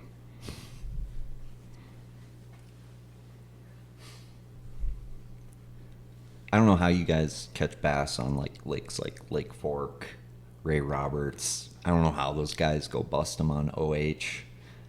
They it's thrown at fish. I mean, Fork, getting them to bite. It seems so hard. Fork is an aquarium. full Never of 'em. seen anything like it. Really? The amount of 3 to 8 pounders in there is unbelievable. Favorite lake in the country? Largemouth? Probably. Better than Hartwell. No, Hartwell fits my fishing style better.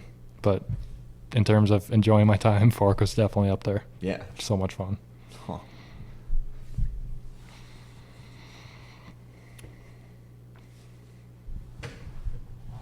What else do you want to talk about? What's been burning in your mind? What's been burning you up lately? What's been grinding your gears?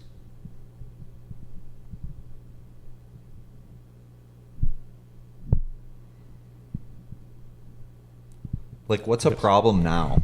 A problem? Yeah, like they say, oh, first world problems versus third world problems, way different, right? First world problems, like, oh, my phone's dead. Third world problems, shit, we're not gonna have dinner for 3 more days. You know what I mean? Like, you're fishing professionally now, which deals you a different set of problems than before. Now you have to schedule your time around interviews. Now you've got sponsor meetings. I mean, we went to dinner, and you're lucky you didn't bring a Sharpie with you. I think I took a few pictures of you with folks today. I'm not saying those are problems, but life's different now. And I guess, like, things you're worrying about are maybe different now. But yeah, I mean, what do you worry about now? Like, what are you worrying about? St. Clair. It's a good thing to worry about or think about. Worrying's a waste of I mean, you asked me imagination. why a jerkbait wasn't in my boat. It's because I'm focused on St. Clair, and I don't expect to throw a jerkbait there, which is probably bad. I need to get that out of my mind. But Didn't a guy win a tournament on a chatterbait there once? Frank Talley or something? I'm sure. I know they bite a chatterbait out there in the grass. Spybait, chatter, I mean, yeah, I don't know. But You're the open-minded Easton here. yeah, I mean, it's kind of how my mind works, though. As soon as 10 killer is done, I'm all right. How am I gonna do well at St. Clair? Yeah. Well, I mean, you've been on, like, so it's St. Clair, then what? Because when's Leech? Right after St. Clair. If everything goes right, I won't have an off day for 3 weeks. And that's the way you want it? Oh yeah. That's But that's the way I am, I guess. I need like one off day every couple weeks, and then Got I'm it. ready to go again. Just one off day to sleep in, and then I'm good. how many days have you not been fishing? No, since I got home around the 4th of July, a couple days, but that's about it. I fished every day since. So your longest streak of not fishing is, what, 2 days? Since January 1st this year?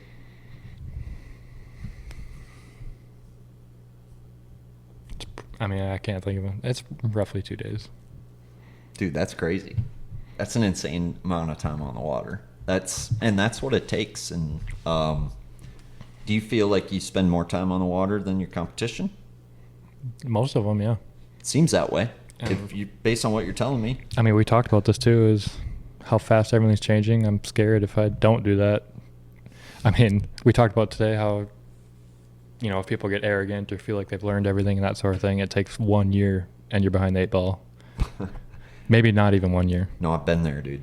And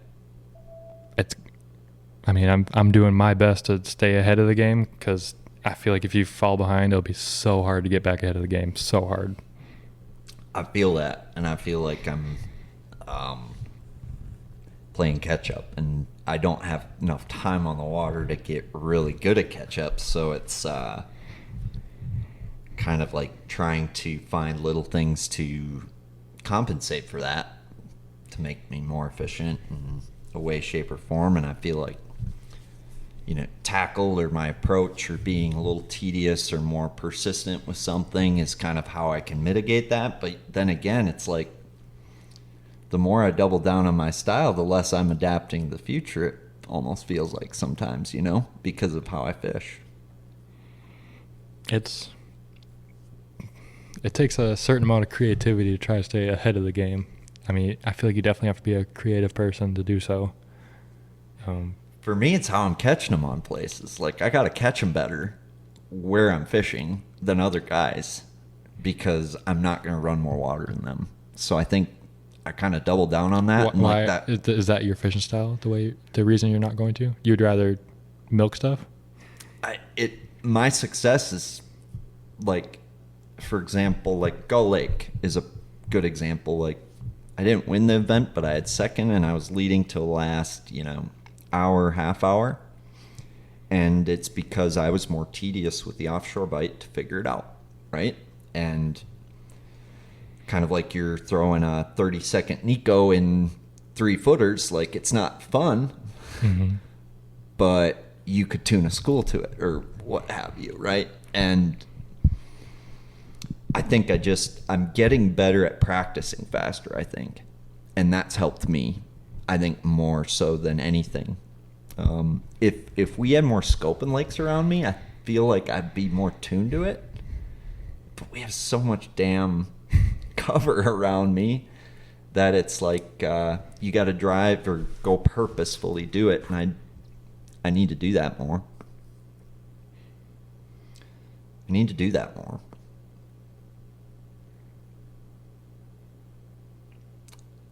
I think, where do you think it's going? Because like, it was pretty cool talking to Dumpke about Gunnersville after what went down this winter, and now ledge derbies are being won, on a big worm, a jig, and a 10XD. But was that an anomaly, or do you think things are coming back around? I mean, I do think a lot of people have forgotten about your traditional ledge baits. It's been the minnow craze lately, so I do think they're seeing less of those, which is why they might be playing a little bit. So, but I don't know. It's what went down on Gunnersville this last winter. I don't know if that was just a freak deal.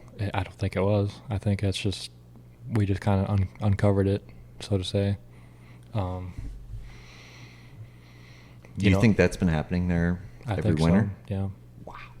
But I say that, and Lake Lake, for example, we figured out that whole bite Dumpke talked about our freshman year, and that bite for sure changes every single year, and the winters are the same, the current's the same, everything's the same. They change every winter though, so I can't put my finger on if that's a pressure thing that's moving them or if there's some underlying condition that moves them. I don't know, but is it thermocline change, I guess? And is that something you ever pay attention to?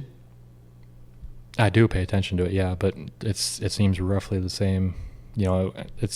I pay attention less to the current thermocline there more than I pay attention to the current more than anything, and how the current positions them more than the thermocline. So, but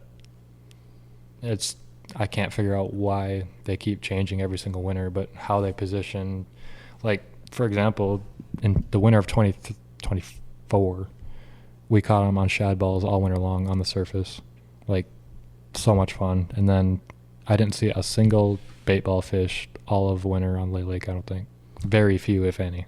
Bait balls were there, just fish weren't? Bait balls were not there.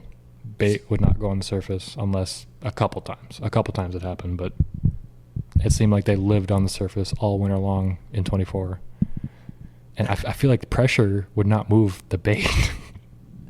Well, you mentioned like roughies spook in a way, and do you notice that with shad too and herring? Like, do they spook from your bait or electronics more than the bass? I haven't seen it. Yeah. It's got to be something with oxygen then, is all I could think of, because like you hear about winter shad die-offs. Mm-hmm. Some winters versus others. Why do they die off one winter versus another? To me, it'd be, harsher winter, lake was drawn down more, but if you say the winters are the same, have you noticed maybe there's been no shad kills? There's been a little bit of a shad kill each winter. I mean, there has to be some underlying something going on aside from fishing pressure that's changing it. Has to be, but I cannot figure out what it is. Well, I think, this is something that we've kept quiet for a long time, or I guess a long time in today's time talking, right? It's been 2 years probably. But what are you about to bring up? Oh, I don't know. Maybe you have 1,000 fuzzy fucking baits coming out over in the next month. And I think, Kyoya Fujita was kind of the first guy to put that style of bait on the map. But I think are you the first guy to really have it help you win an event? I feel like you and Koya were really, and Taku on Smith, were really what kind of exposed it to the point where everyone's talking about it now. To the point where we almost got to talk about it a little bit, because I think there's something to it. I think it's intimidating to throw, and I guess I've learned some things with it, and I know you've learned some things with it, and we've gotten to compare a little bit of notes, but like,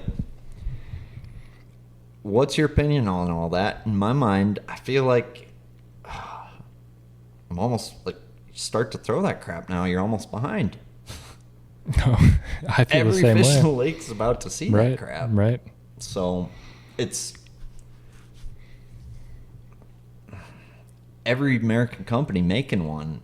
I feel like we're going to see like a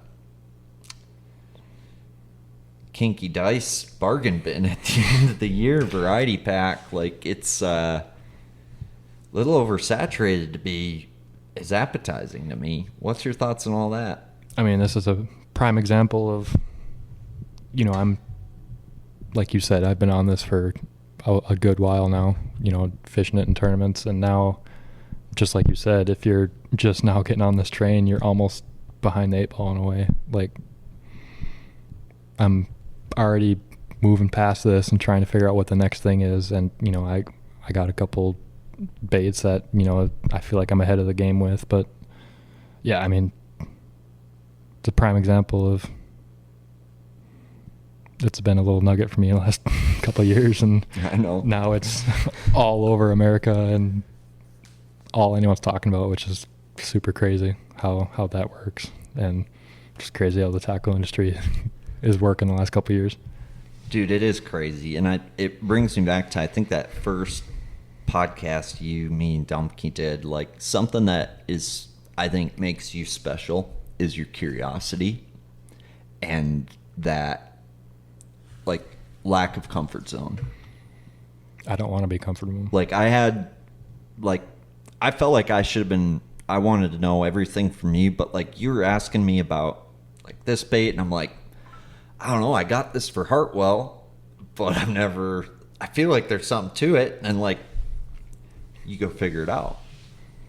And I have yet to have another angler, sit in my garage and have like just the passionate curiosity I think that you have, no matter who you're talking to. It's, I think, it's a refreshing attitude. And I think it's what makes you who you are, and it's what makes you the fisherman that you are. And I think that anybody who wants to aspire to be successful in the sport, like, to me, that's a little sneaky thing that I think more people could benefit from paying attention to. Absolutely. And yeah, I mean, that's something that myself and Nick, as you know, we go back and forth. I mean, every day we are texting each other, like, dude, what do you think about this? Like, is this juicy? Like, what do you think? I mean, that's literally all we talk about, because we're both so driven to stay ahead of the game. And just like you said, we're both so curious. And I mean, even stuff like a Nico worm, we're like, what if we did this to that worm and then made it fish? And like, we are so creative with, the techniques that we do and stuff. And yeah, I mean, just always trying to learn, never being complacent, and yeah, just trying to stay ahead of the game. When you're trying to learn a new technique, and I guess like you're trying to get better at something, to me, it's something that's really difficult for a lot of people, because like, one example would be like the cover scat or gravity style deal. I probably had those for 6 years, and it was 3 casts and out. I was Kirk Cousins 101, check down pass, freaking, whole 9 yards. Yep. Well, about 3 yards for the first down anyway. But what's your process for learning a new bait? Because to me, it takes a level of commitment, like deciding to spend time with it, even though it might not be the most productive bait that day. Like, you're not out going to win a tournament every time you go on the water. No, when I'm fun fishing, I'm learning new stuff. Like, that's when I'm tinkering with, playing, rigging a bait a different way, trying to hold new different bait. I'm always going out to learn if I'm not practicing for a tournament. That's the reason why I go out. So it never ends. Like, I'm trying to find, a minnow that swims better, or a Nico worm that falls a certain way, or just, it never ends. The curiosity of baits and, yeah. What is the hardest bait that's taken the most time to learn in your mind, or technique that's taken you feel more time than another one? I can name one for me. For me, it's a minnow. I'm still learning on that. Yeah. Yeah. For now, it's like so. I don't know what the word is, but there's so many minnows out there. I've kind of gathered my 5 or so minnows. I got a minnow that does, I got a minnow that swims good, a minnow that rolls good, a minnow, like, I've kind of got my 5 minnows I like. Yep. And now I guess, I'm still keeping an eye on the minnow game, but I've kind of grabbed my 5 and I'm on to the next sort of thing. Yep. So, and that definitely took a long time, and it will keep going. It never ends. Like, no, it doesn't. And, the heavy style bait took a while to, kind of figure out. And yeah, Nico worms, as simple as they seem, I got a bunch of different worms I throw for different, like, if I want a worm that falls fast, I have this worm, or one that I put on the nose, or, hover above them. I got, so many, dude. And how do you keep, like, to me, it's how do you, so many, for me, it's hard to develop a repeatable process with so many, right? But yet I feel this, and this. So mine, like, I'm chaos. I function in chaos. But like a minnow, there's different attributes to them. Obviously, we learned that the rolling ones they seem to work pretty good. But so a rolling action, right? A swimming action. And it seems like there's a little tail flicker action. I guess, what else is there to you? Is there, like, how deep are you like, I'd love to let's hop into your mind right now, because I feel like you're on a deeper level, a more intimate level with a minnow. Yeah, it was really cool just off my dock. You just teaching me things about, no, it's a great minnow. You're just shaking it wrong. Mm-hmm. Like, I think that's something that nobody considers. They think the minnow sucks. Maybe your wrist was jerking off too much last week or something. You know what I mean? It's like, for me, I learned a lot of it's in your wrist, or in your cadence or your shake. And I guess I just love to delve into your brain on that, because I feel like class is in session. Yeah, for me, it all starts with what forage you're trying to mimic. Uh-huh. And then from there, it goes to water clarity. Obviously, if you have super clear water, I want more of a translucent. But, with that, you have weather conditions. If it's cloudy and windy, I'll not use a transparent, or, I'll use more solid color. Mm-hmm. But the action, the rolling, the swimming, it's all the forage that you're trying to mimic. Really? Mm-hmm. So whether it's rolling or kicking or swimming, whether it's shad, herring, or shiners or perch, gulpin, gobies. So you think it's less about a triggering them mechanism and more about emulating the bait they're trying to eat? Yeah, you're trying to be as natural as possible with your minnows. That makes sense, but I never even thought of it that way, Easton. Like, I don't know, perch scurry more towards the bottom, so I'm going to stroll that more towards the bottom.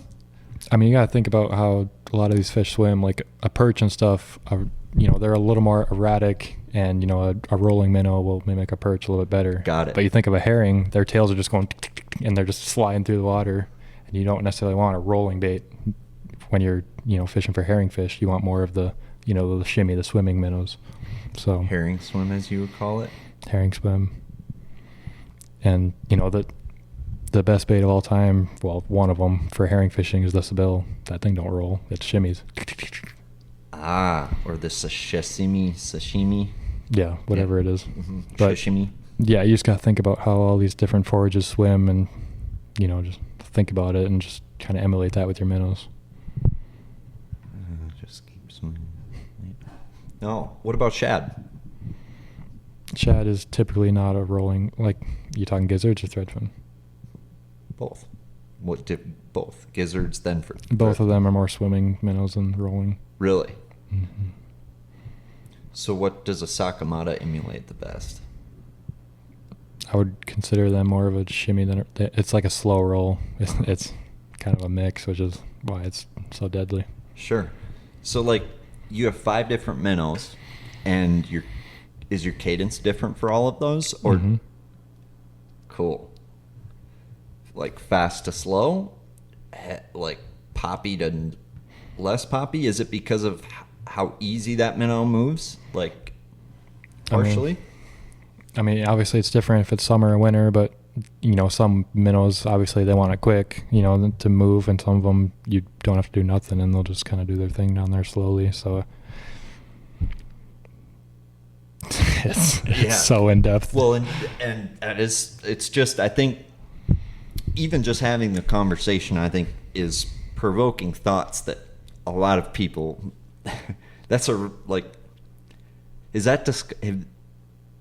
Has that been discussed before? Because I don't know if I've ever. I mean, heard I an think in-depth a lot discussion of people about just find a minnow that rolls good and they're happy with it. Yeah, I mean, dude, I just think that's an awesome perspective. And so are we talking like 5 different 5-inch minnows? No, all Okay. different sizes. You gotta look. Yeah. But That's then what- you can go in another realm and go into head sizes and fall rates, and it gets even more in depth. That's where I'm going. And we don't need to get like. I mean, I said this on the last podcast. Fall rate is is everything. If you're flipping a jig, throwing a minnow, a Nico worm, fall rate is number 1 over color, rolling, not rolling. I mean, everything. Fall rate is everything. I agree completely, and even though I agree completely, my body doesn't agree completely, because I'll usually change the bait before my fall rate, but I'll sometimes change a bait knowing it's going to fall slower or faster on a product as well. My question is big versus small minnow. I've had this debate in my head, right? So will you go a heavier head with a bigger minnow to get the same fall rate as a lighter head with a little minnow? You know what I mean? Because one has more drag, but more weight. Like a 7-inch sakamata, for example, weighs more than a 4-inch sakamata, but it also drags more because it's a larger profile. I guess, how does that... Because fall rate's everything, right? Mm-hmm. But like a 3/32 on a little 2.5-inch minnow, you could fish a lot deeper, it seems like, than you could a 3/32 on a big minnow. Seems that way. It's all relative. Yeah. I mean, mood of the fish, where they are in the water column. You could throw current in there. I mean, Right. that's all just something you got to play with day by day. Yeah. I definitely noticed you can get by with a little heavier one in current naturally. But I think current's a really hard place to do that. It took me a lot of screwing around with that, but we're back. For those of you who are wondering, this podcast is brought to you by Thorne Brothers. They've got a wide variety of tackle, including some sneaky goodies that we will not talk about tonight, but you can go to their website, thornbrothers.com, check out some JDM tackle, some American fishing tackle. Pretty sure they got the new tumbleweed from Strike King as well. And we'll leave it at that. This podcast is also brought to you by Vocelka Fishing and Customs. Fothergill rocks the loose, and there's nothing wrong with that. But if you're interested in a new rod this year, I would look at a Vocelka Fishing and Custom, or if you're balling on a budget, get yourself a nice lose. There you go. What's your favorite lose reel that you're rocking? Casting or spinning? Let's go both. Yeah. Casting, hypermag. That would have been my guess. Yeah. Spinning. Custom light. Custom light. Mm-hmm. How do you feel about gear ratio with minnow? Like, that's something I think it's because I'm not as good at it. Like, 2500's helped me keep the bait more level, I think. For me, I use the same reel size for everything just because I like the consistency of, I like the feel and just knowing how fast, my bait is moving. Absolutely. That makes perfect sense. And that you sound just like Noah Schultz when you say that. It's like, what do you rock for line on your glide baits? It's like 25 on every single one, 7.3 to 1 on every single one. That way I know how much, and it makes perfect sense. But I was always pretty much 3,000s and then 4,000 on the hair jig rod just for distance. But I found myself going back to the 3s on the hair jig and then 2,500s on the strolling. And I feel like it helped me, along with like a 6.3 to 1 on my slow roll and swim jig has helped me a lot. But I think that's because I'm a crackhead and I need to handicap myself a little bit is all. Get a little excited or something. My reel's like your trolling motor pedal. Oh God, where am I? What's cool to me is how, I feel like I need to be more stealthy fishing. And then I fish with you. And I feel like you're the least stealthy, from a boat making noise perspective, angler I've ever seen in my life. And it makes me totally question all that. Well, the reason I can be like that is I can take one cast and hit them at 50 while I'm going 4 miles an hour. That's so true. That's just because I'm so good at. It takes one, if not one cast, two, to hit a fish as I'm flying that fast, and I can still hit them at a distance where they're I'm not hindering, or they don't know I'm there. And I guess from your assessment, I was not that way today, and I felt like by the time I hit them, it was probably my second, third try, and I felt like, I didn't catch them by surprise anymore. Is that something you think that was happening to me? I think, yeah. Just because I'll be straight up with you, dude. I cannot cast accurate, fast moving like that. I think at peak scoping last year, because I got pretty good at it last year, I still think I would be a second grader compared to just what I saw today. And practice will obviously get you better at hitting them like that. But to me, one thing that you brought up last podcast was the beam angle and really understanding. And that to me, I think, was the main difference today that I noticed in us hitting them is I'm just trying to watch my thing above the blob all day. And I think you're on a different level of precision. And you were saying, I can't see my bait. And I'm waiting till that fish gets to 50 because I can find my bait easily at 50 because the cone angle is just right. I noticed that today for sure. I could not see my bait at all at 60. I mean, you can. It just takes, in the waves and everything, it just takes a minute to find it. So. And we were throwing big lures today. Big, real big. Giant. Mm-hmm. Heavy. Giant, heavy lures. But really getting that dialed in, it's training your foot to pan, but understanding that cone angle to hit the fish to me at 50 to 30 seems to be your magic. Mm-hmm. Although you caught a few right below the boat today and had a smallmouth pert near your head but your trolling motor, which was cool. Big one. Big one. A foot away. What's your best advice for people who want to hit fish better? Cast more? The biggest piece of advice is your foot should not leave the trolling motor pedal unless you're hooked up. On the throttle? Not on. Not necessarily on throttle. Do not leave the foot pedal unless you're hooked up on a fish. Train yourself to be, and see, that's the other thing I think I noticed today was I feel like when I'm watching, right before it bit, I would do something wrong.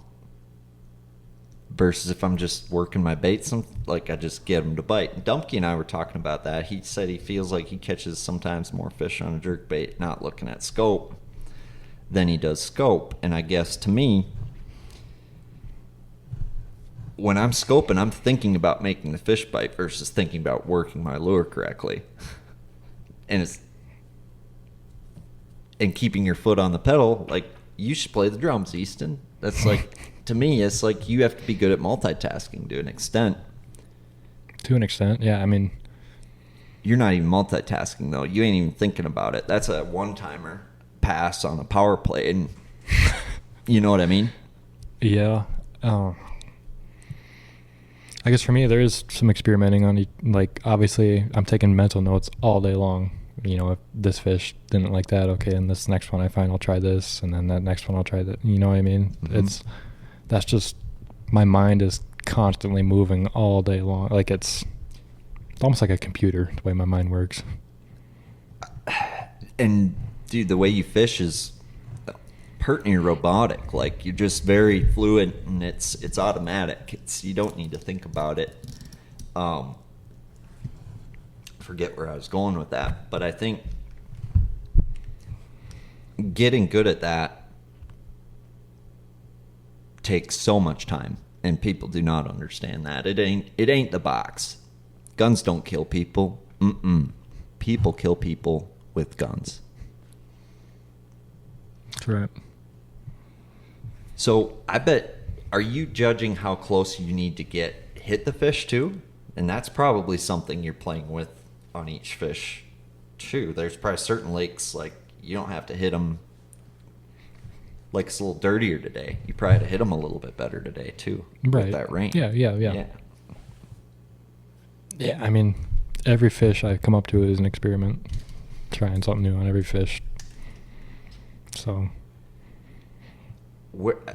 I want to get back to where it's going, because like you look into Japan, and in my mind it's somewhat of a glimpse into the future a little bit, and they're hardly shaking minnows at all over there anymore. Mm-hmm.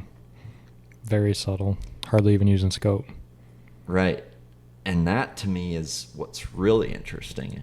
And I guess if it's going that direction, how soon is it going to get that grimy? I don't think very soon. We have enough resources, but yeah, we are different in that sense. So many more lakes. Like, what is it going to take to succeed bass fishing 3 years from now? Just guessing, right? Just guessing. Like, you're going to have to be more this or more this. In my mind, it's going to be more power or even more finesse. But I could be like, there's no telling. More extremes and more changes more often.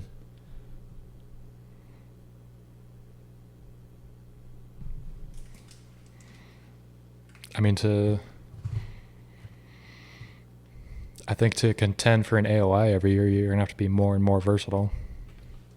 Versus less and less one-dimensional. Yeah. Less of a, even more of a generalist than you have to be now. Mm-hmm. Wow.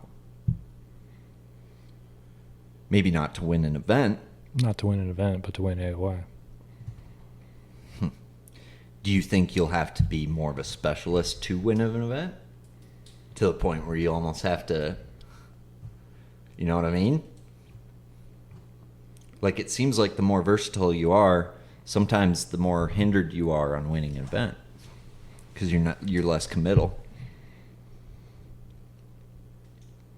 I only have questions, 0 answers, by the way.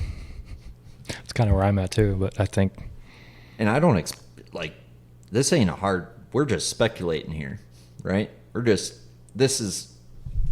I mean, we can look at history, and to me it's just history. That was a good push, yeah. It's decent. Beat me. Somebody stepped on a duck or what? That was a double. You did the leg lift and the lean and everything. You put your body into it. I did. I'll dust that thing off when we're late. Sorry, Ray Scott Trophy. Has it always been called the Ray Scott Trophy? No, that's just the last couple of years. Yeah. Cool. But I guess something that popped in my mind, we've been talking the efficiency with scope and all that, but it's skipping docks, for example. Same thing. like being able to into that slip, and like if you're knocking, floats and just all that, that'd be like not being able to hit a fish on live scope. It's the same thing. So it's just every aspect of fishing, you got to be efficient and be versatile, and just, I don't know. I mean, scope gets everything lately, but it's so much more in that. Just being efficient, being versatile. Mm-hmm. Well, and I remember you and I talking about how, and this, I want to talk about this again just so I don't botch it, because you felt like you're kind of like the last frontier of the guy who grew up without scope. And I guess with this futuristic talking conversation, are you still, you kind of feel the same way as when we last talked about that, where, 100%. And can you walk me through that again, just so I remember it correctly? Because I was trying to explain it to Seth, and I feel like I sounded retarded. I just feel like a kid coming up who has live scope on his boat, who knows he can go out every day and catch fish on live scope, whether doing his favorite technique, whatever it is, it'll be hard for him to shut it off and go swim a jig, throw a spinnerbait, flip a jig on the laydown, and get confidence in that, and get, just know, okay, these conditions, they just won't do it enough. I don't think they won't have the will to be versatile as they're growing up. You know what I mean? Like, mm-hmm. I don't think very many kids will know and be willing to do that. So, and me, I was forced to do it because I didn't grow up with live scope. So I just feel like it'll be hard for kids to keep being versatile. And let's talk about some of those, I think, we'll call them instincts, right? That you learn, like pure angler instincts. And what are, some of those instincts that you feel are lost if you're not willing to, go do those things? I mean, you can still learn plenty of instincts on live scope. Like, to be able to compete at the top level, you got to know, okay, these fish are here because the wind blowing in here, or the current swinging into here, or there's an eddy here, or something like that, and you have to know, okay, I got to go duplicate this. But it'll be different. It'll just be hard for a young kid coming up unless he devotes time to, you know what I mean? 100%. And I think what I'm getting at a little bit, I wasn't trying, but I think I was, is for all those people who say that live scope has taken instinct away from fishing and you don't need instinct anymore to be successful as a tournament fisherman, to me, I think that's maybe a little bit insulting to a guy like you who rides his gut like that. So how do you, why are they wrong when they say that? I mean, those are the same guys that think you put your trolling motor and you put your trolling motor down and they start jumping in the boat. Right. Well, it's more so just these guys just run around with the trolling motor till they see one and then they cast at it, and there's no instinct to it. That's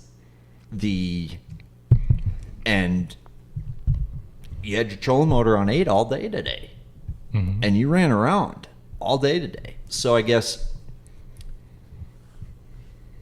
how are you utilizing your gut with that? Because word on the street is all these guys do is they just roll around and they don't even cast until they see a fish. So they don't even use their instincts. We used to fish banks. We used to fish whole stretches.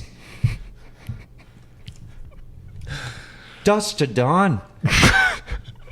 We used to count the needles on a pine tree.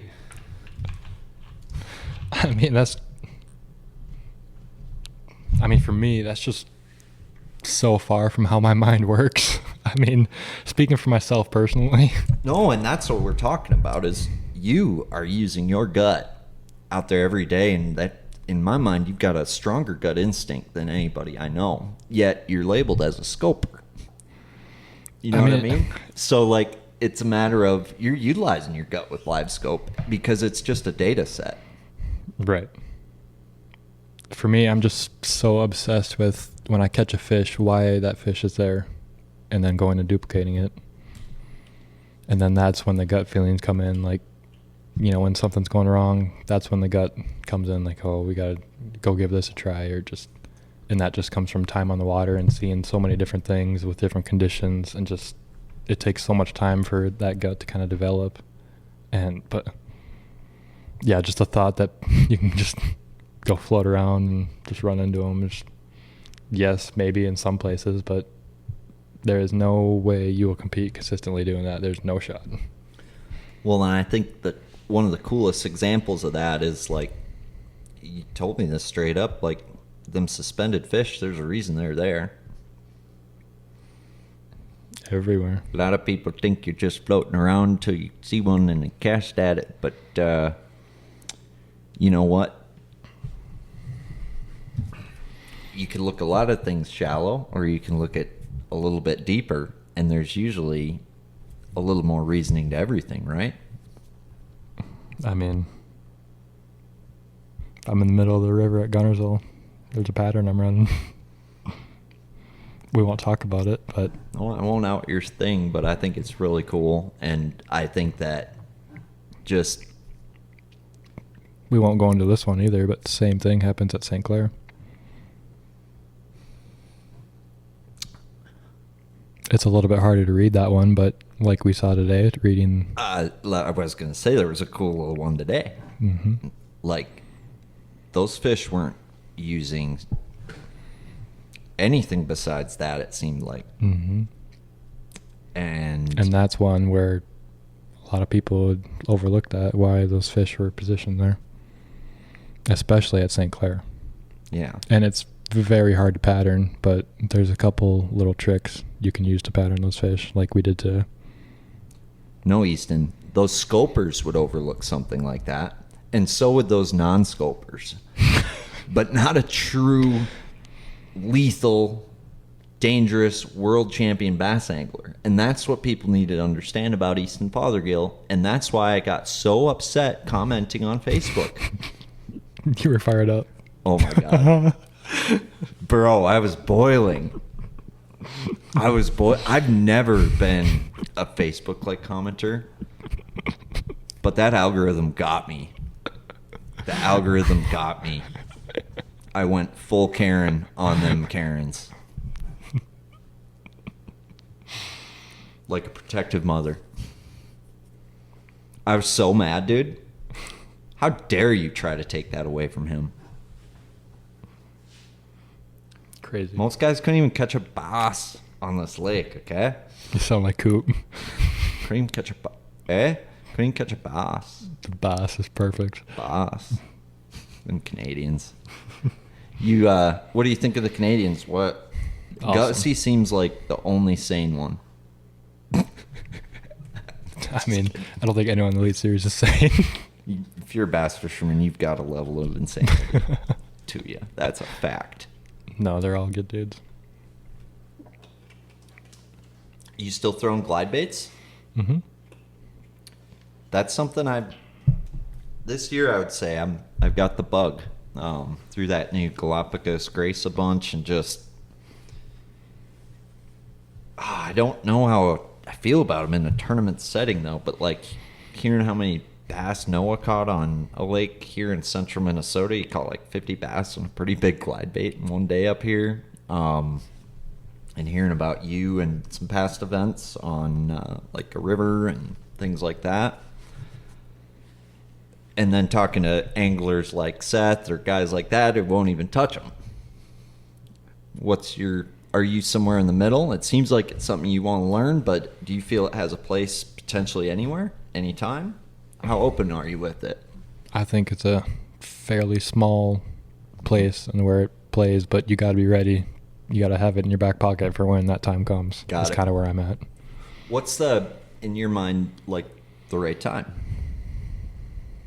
Or the right place? It's somewhat conditional, or it's when they're really keyed in on that gizzard, or, you know, any big profile bait. There's times when they get really, like a gizzard shad spawn, for example. It happens on Lake Fork. We didn't hit it when we went, but there's been times when the elites hit it. That's been a good example. But there's just like Pickwick. I've seen it. We talked about that on one podcast. That was a prime example of when you need to have it in your back pocket. It's just small. It's probably only one tournament day out of the year, but when you're ready, it could be magical. Sure.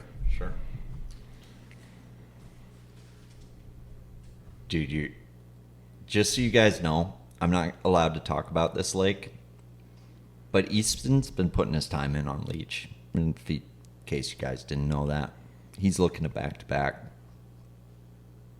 I'll try. We'll see. No, I can tell you want that. Like, yeah. I can tell you want that bad. I did not think you'd be pre-practicing out there like that. Yeah. Will you ever not be mad at him? No. That's just my competitiveness. You'd have to donate all of your blood and get new blood from somebody else. I mean, Nick Who's less mad? alluded to how I'm wired in the last podcast. Oh, yes, he did. And I don't care who you are. I'm trying to beat you. No. Bad to the ground. You're a killer, dude. And what's cool to me is you can spend time in practice and not let it burn. Like, a lot of people can't pre-practice like that. I don't think they have the right attitude or mentality. And how important do you think that is? Extremely important. Like everything. Like half the stuff I was looking at when I was pre-practicing out there, there's no bass there right now. It's just there's some conditions that might come. They might show up there. And that's the kind of stuff that I do in pre-practice. Because I've idled the whole lake. I've learned there's no boulders showing up on flats. They don't just pop up. So I'm thinking about, okay, if this happens, then they might show up here and I'll go mark some stuff like that and just trying to plan ahead that way. Yeah. That makes sense. What's the weirdest lure you've caught smallmouth on Leech? Shit, am I allowed to ask that? I mean, nothing really weird. You stick to kind of your fundamentals out there? Mm-hmm. Yeah.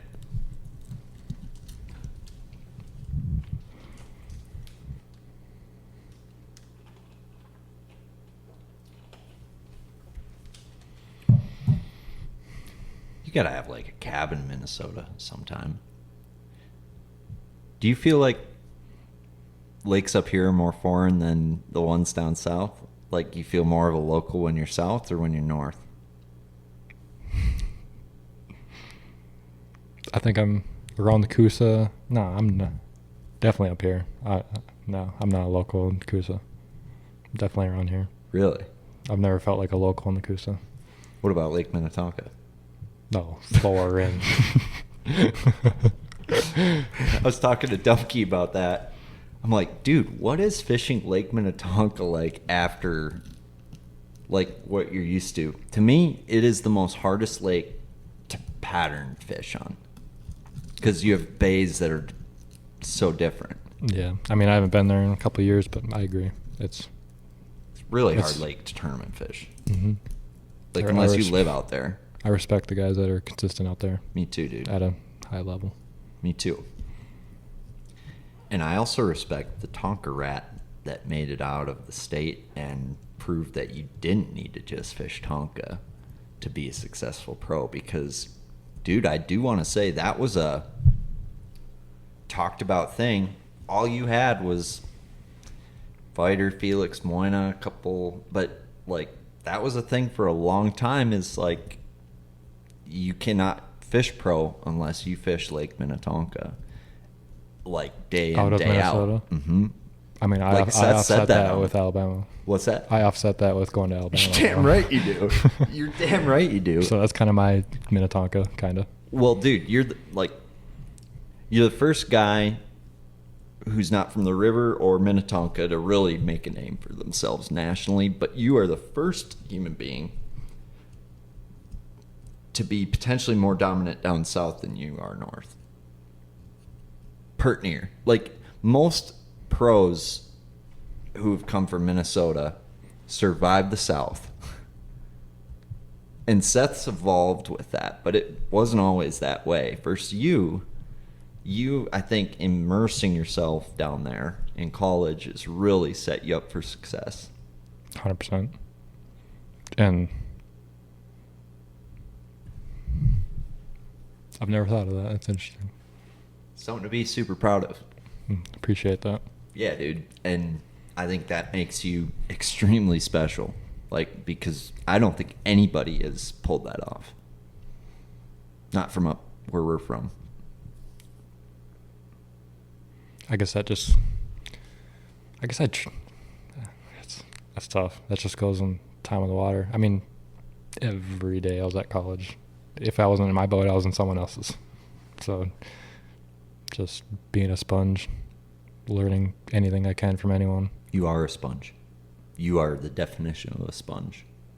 I mean, I learned stuff from you've been talking all day. I've learned stuff from you today, and like every day I go in the water, I learn something. And that's, I guess, like... And you have to keep your mind open to that and be willing to take it in.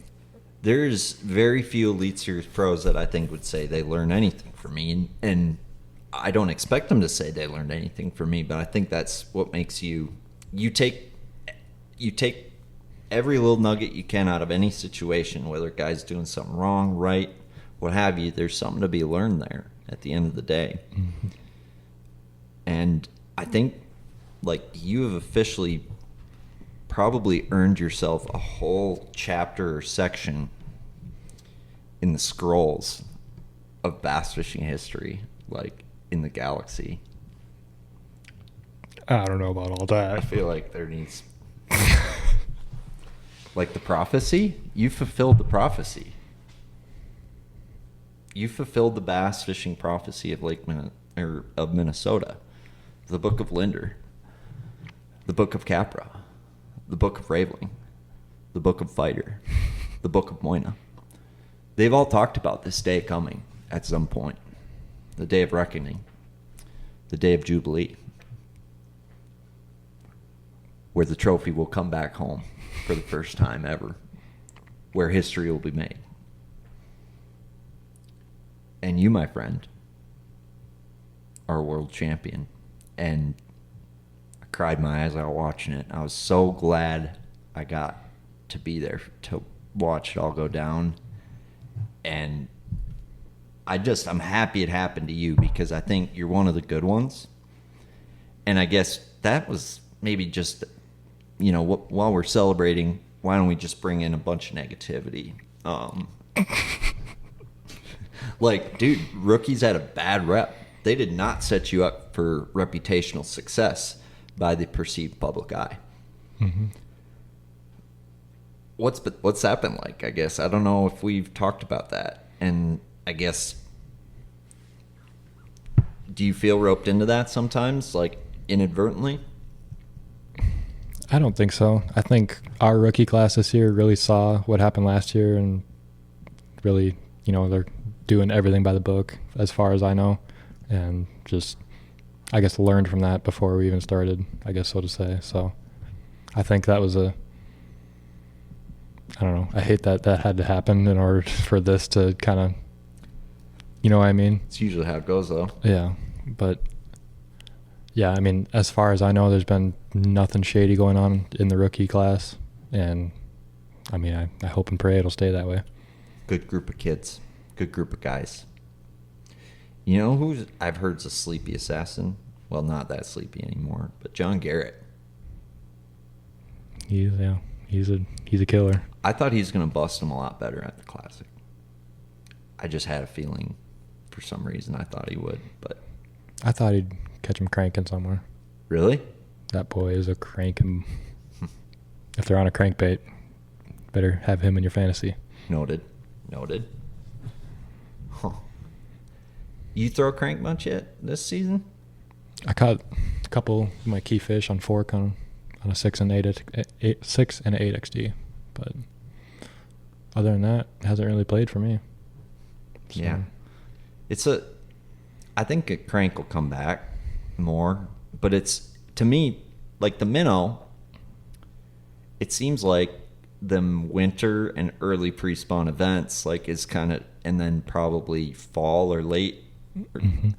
So the minnow's kind of carving its place as a seasonal deal more so as a year-round dominant thing. And I feel like there's a lot of baits that's what every bait becomes, right? When Brett Hite came out with the chatterbait, you could win everywhere all the time when the jackhammer first came out. But now it's definitely more of a seasonal tool. And I think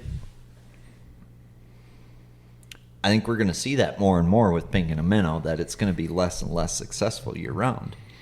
Like, besides Minnesota, I feel like, I don't even know. What do you make of that? Like, most lakes in Minnesota, not where we were today, not Pokegama, not Leech,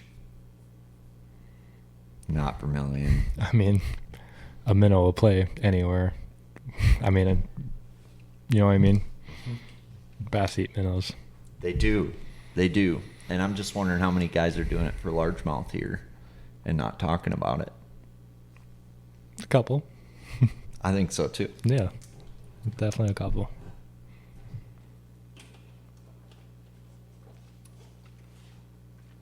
I'm pretty tired. I think I'm going to go home now. You tired? Ready to go catch bass. Me too. You do any night fishing?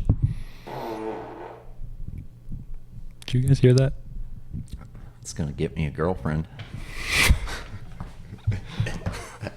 Around here, basically no night fishing. You might go trolling for walleyes one night of the year. At school, Cruise River, we do it quite a bit.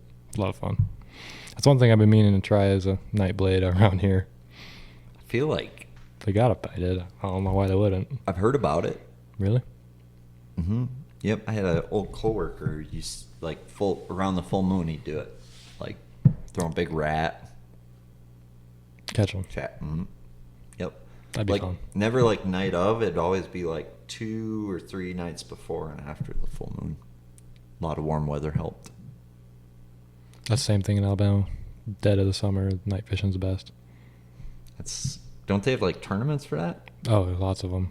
I will never do one. Scary. Yeah. How do you, like, do people die night fishing tournaments? I would assume. Yeah, there's some. Right before I came home, there was a bad crash. Dang. I won't be doing that. No, dude. I'll go out to enjoy my time. Is there like speed limit rules? How does that even work, dude? No. It's just, Coos River's a wild place. well, I've fished tournaments and they sure as heck don't let you drive in that fog. But At night, it's full go. Yeah, not for me. for me, it's like I can't see. Right. A lot of those guys, they can't see, but they're still going 60. And down there, you got to deal with floaters, stuff and floating in the river on top of boats. It's Snakes, alligators. no alligators by me. Not far from me, but What's the lake with the best wildlife or scariest wildlife? What's Red the River. Red River. Scariest wildlife situation you've encountered. Go. Water moccasin crawled up my power pole. Tried to get in the boat. I broke a flipping stick whacking it. I went to town. That thing was not coming in the boat. How big was he? Decent? I mean, part of him was on the front or the back deck looking at me, and he was still wrapped around the pole, so 5-6 footer maybe. 5 footer, we'll call it. I would just pay money to watch a video of you just beating down a water moccasin. I was way boat back with in the a middle of flipping nothing. stick. But I went to town on that thing. He was not coming in Dead? the boat. Oh, yeah. Yeah. Way gone dead. Yeah, it was extra heavy. 710 Flipping stick was no more after I was done with him. in half. It was like 4 pieces. Because water moccasins, they're poisonous. They'll kill you. Mm-hmm. And I was way back in the middle of nothing, too. Dang. I heard about guys like bringing machetes in the boat for them really snaky areas, them Louisiana boys. That's too close for me. I'll stick to my 8-foot flipping stick. I'm not a snake man. I don't do snakes. They don't bother me, but they bothered me when they got in the boat with me. Oh, yeah, no. If it's over there, I'm okay. But if it's... What's up with them trying to get in the boat? It seems like you There's actually see... a good bit of stories of them doing that. I don't know what the deal is. Well, they sun. Probably want to shed the old layers. But you ever get on a turtle pattern? I got on a little blackbird pattern. Really? This Around year. here? South, yeah. That's pretty cool. Yeah, I wish I'd have listened to.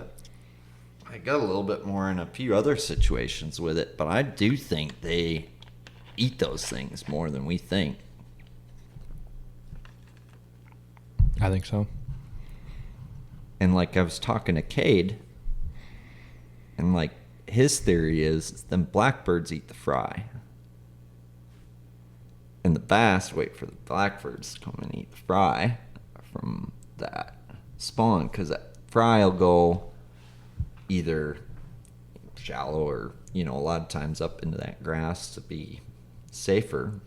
And Interesting. his theory is the kind of chain reaction of that. That was at a specific location, but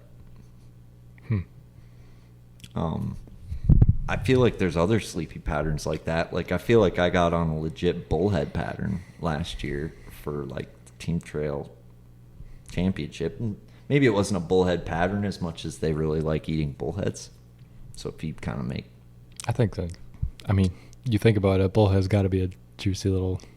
Oh, yeah, oily, soft. if they go down head first, they got to just go down so easy. Oh, yeah, it's like tender. They got to be more tender than Chicken a nugget. bluegill. Yeah. Oh, I don't know. Yeah. Like, thinking about a bass eating a bluegill, like, hurts to me. Mm-hmm. Spiny. Yeah, nothing like inhaling a pancake that doesn't flex. It's amazing what them things can eat. Mm-hmm. And, like, how it takes... What if he eats a bluegill the wrong way? What happens? Does that fin, like, jack it up? It's crazy. You don't see more floaters with stuff lodged in there. It is. You would think that would happen even more than it does. You really would. And all I can think of is they don't end up eating it. I don't know. Like, how often do you think they're not trying to eat your bait but kill it? Or, like... Oh, quite a bit. And that was... I talked to... Luke Ronastrand is? Mm-hmm. Like, talking to him... talking about muskies and how their eats are different. Like, they eat their actual food different than they eat a bucktail.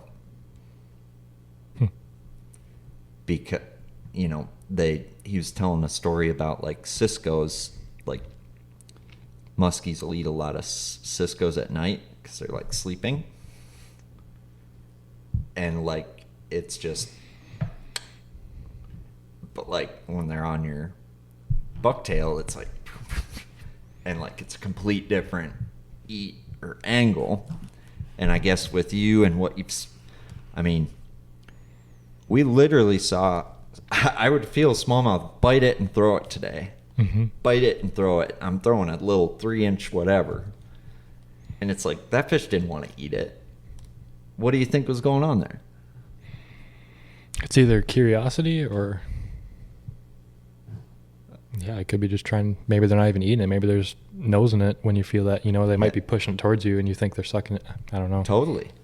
But it's like, is that them checking if it's real or not? Because they're weary? Because they maybe been caught a little bit recently, or saw a lot of that and got hooked and jumped off, got away. What I've noticed is it's in those areas where I caught them in practice. Or, like, I noticed it on Mille Lacs last year. I'd mess them up there, and then, like, tournament day, I'm throwing them, like, what's up with the wee-hoos today? You know what I mean? They got the wee-hoos. What's up with the wee-woos? Maybe that is the case then. Wee-woo. You throw them the same bait? Yeah, and that's, I think, yeah. But, like, talking to Seth, he noticed that at St. Lawrence last year. And talking to Koya, just throw a softer one. Yeah. But have you noticed anything where you've noticed they're not committing, and then, like, do you have an example of, like, where they weren't committing, or maybe wee-hooing your bait, and then you made an adjustment, and then went from whee-hoo to hee-haw. I mean, if they're biting funky, that's an example where I leave and come back. But I mean, so many examples where they won't commit. I do. Usually it's fall rate, and then they commit. But if they're like nipping at it and not committing, like they're actually like kind of half committing, that's when I leave and I come back. I just feel like the bite window is not there. They're just not feeding right now. You think that's more of a timing thing than you showed them that? It happened at Fork. I mean, that was an example of it was basically a pocket of fish. They were floating in the timber and on the drop offs, and yeah, I had multiple nip my bait, and I mean it was like 5 fish in a row that all come up, stare at it, nip it, and then swim off. And I was like, all right, like we'll come back. And that was at like 9 a.m. Came back at like 1 p.m, and yeah, caught a bunch of them. So those, I mean, 3 bitch slaps is more of a sign to leave than a sign to figure out how to get them to me, and that just goes back to my style. No, I think you're right. I do. For me, it's being there in that bite window, not somewhere else. Hopefully you're somewhere for it, right? Mm-hmm. But I've definitely, on Mille Lacs last year, it seemed like we didn't get a bite window till the end of the day, but it was in a completely different part of the lake. So I was wondering, were they biting there all day? Or did we hit it right? You know, and it's probably a combination of both, but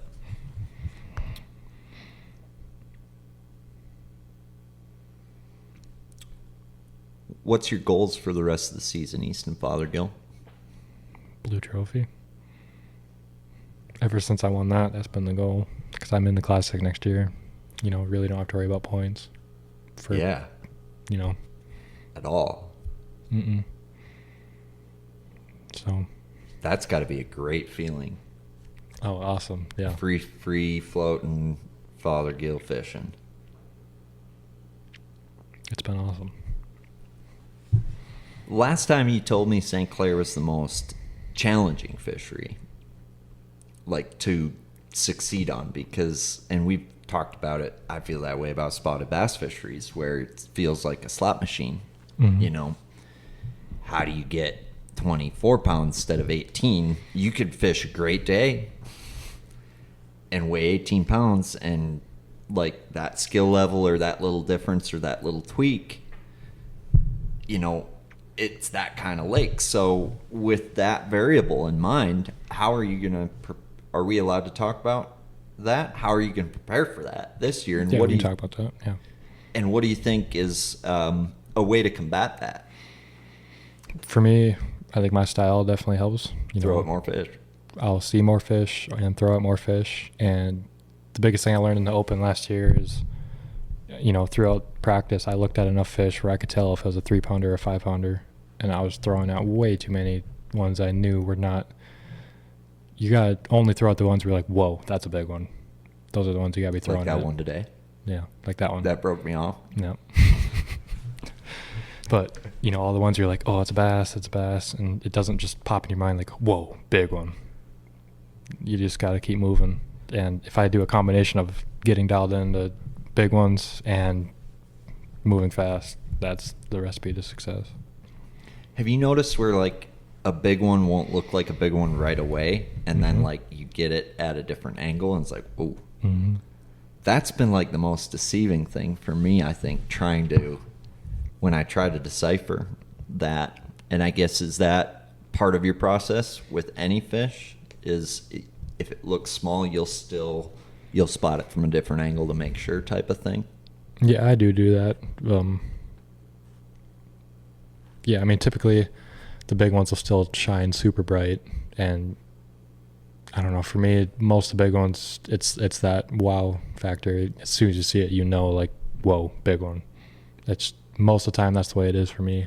Different glow to it. Yeah, it's just different. It just shows up different. Like, it got to the point last year at St. Clair where I knew to the pound how big it was before I caught it.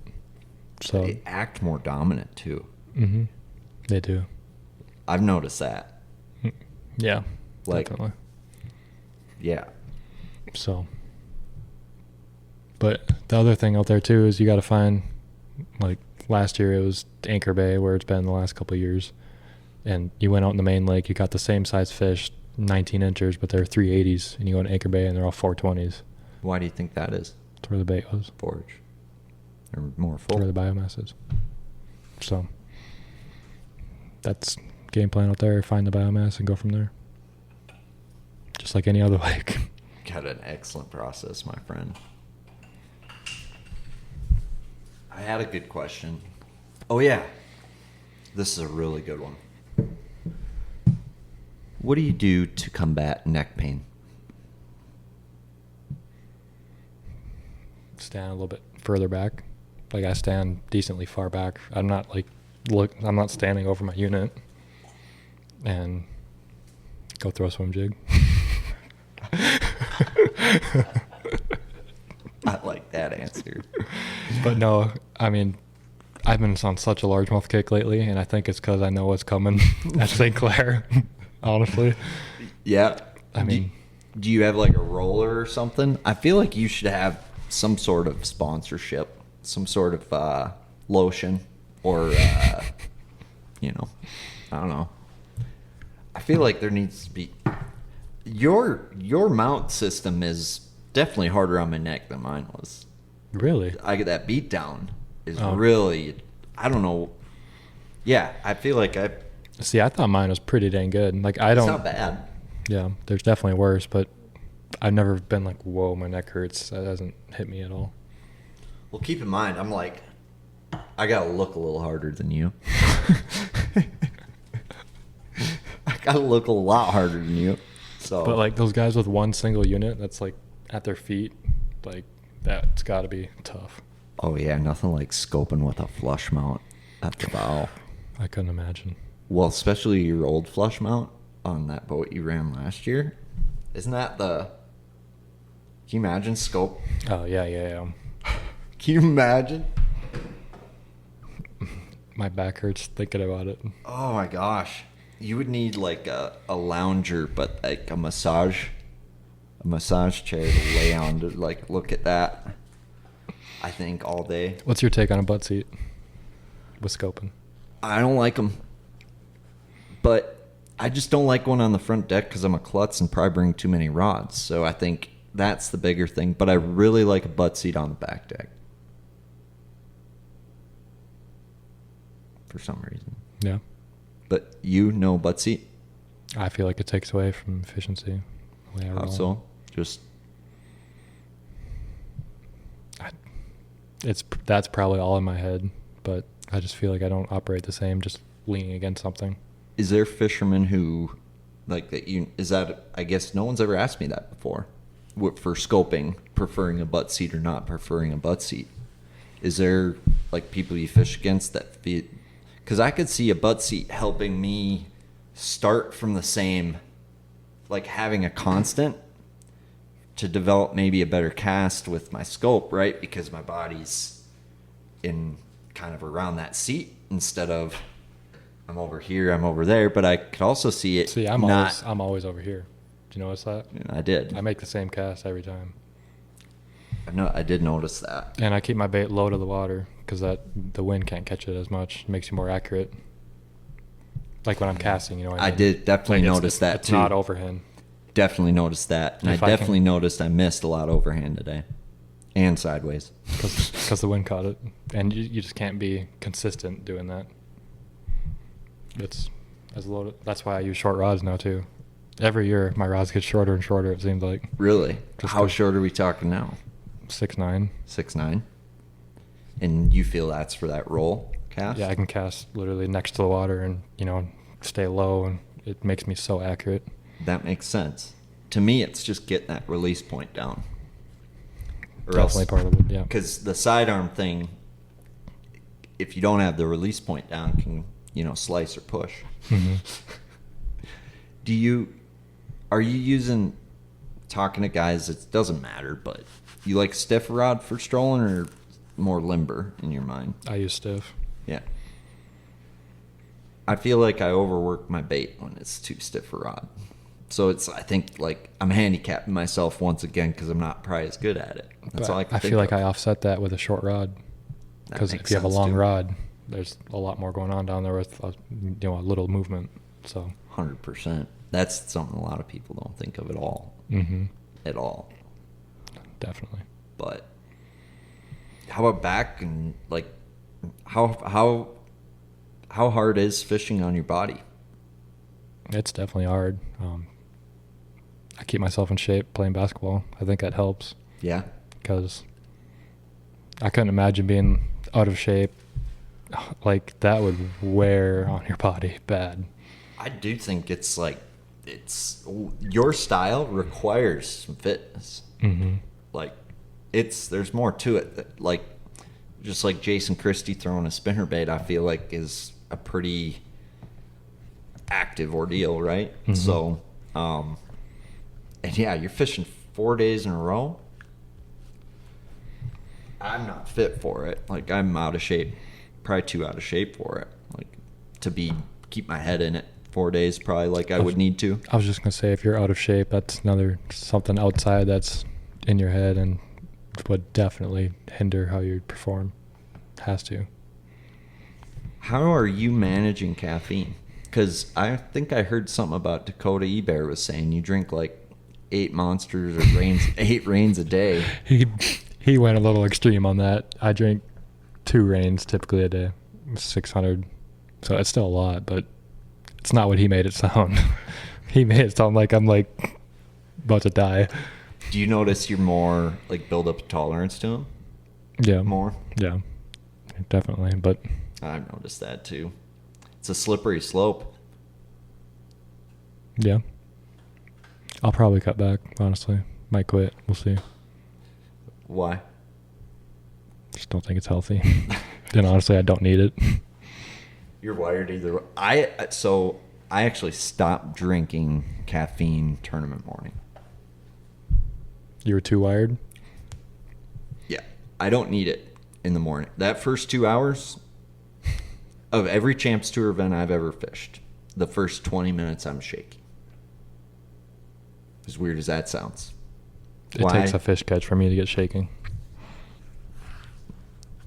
No, it's like right when I get to like 5 fish, I'm fine. But Champions Tour, I get to my first spot. It takes me 6 casts to just kind of like. Is it just because you need action all day long to compete? I think it's in that format. I think it's kind of that way. I think it's you can hear the clock ticking in your head all day more so versus if like you only need 5 bites. Doesn't freaking matter. Here's a question: do you think my style is suitable for an Every Fish Counts? I was actually thinking about that today. Because I don't know if I've ever fished an Every Fish Counts. So I have no clue about this exact thing today. And I think if it's I don't think there's anybody who could touch you in an Every Fish Counts tournament if you're scoping them. You're the quickest I've ever seen at it, and it's not even close. The problem I've seen, or I've experienced, is like if you 100% scope in Champions Tour, it's easy to get behind. So it just depends. I think the answer is simple. You'd crush it because you're a competitor and you trust your gut and you know how to adapt on the fly better than anybody I know. And that's 100% what that is. I think you might be the best to ever fish that type of format because of your efficiency. That's what Champions Tour is. That's what fishing is. That's what fishing is. But you could take second and lose by 40 pounds. Efficiency difference. Mm-hmm. Like your margin of error, I feel like, is like way more exposed. You know? Yeah. I think you'd be well, I guess let's look at a guy who did do both, who I think is probably the closest in style. to you, in my opinion, that's Jacob Wheeler. I mean, that dude's proven he can catch 5, and that dude's proven he's the best at catching all of them. So, and I feel like I really feel like you would do the same. What do you think?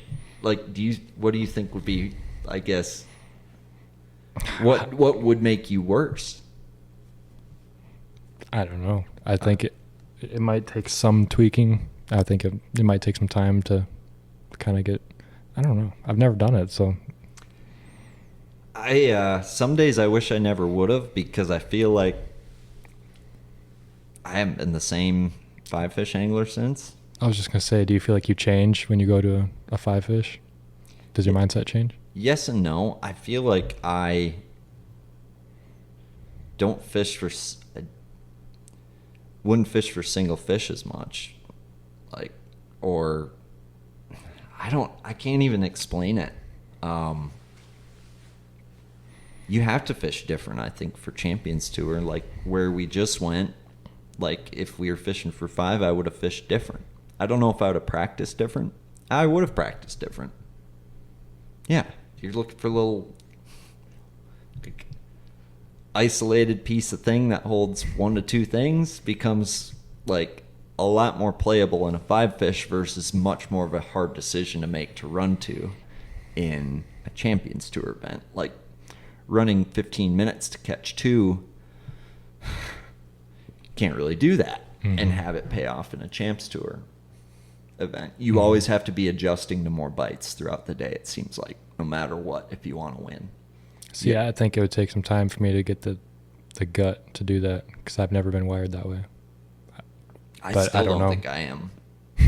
And I feel like it's just an addicting enough format. It's super addicting, but it's hard to explain.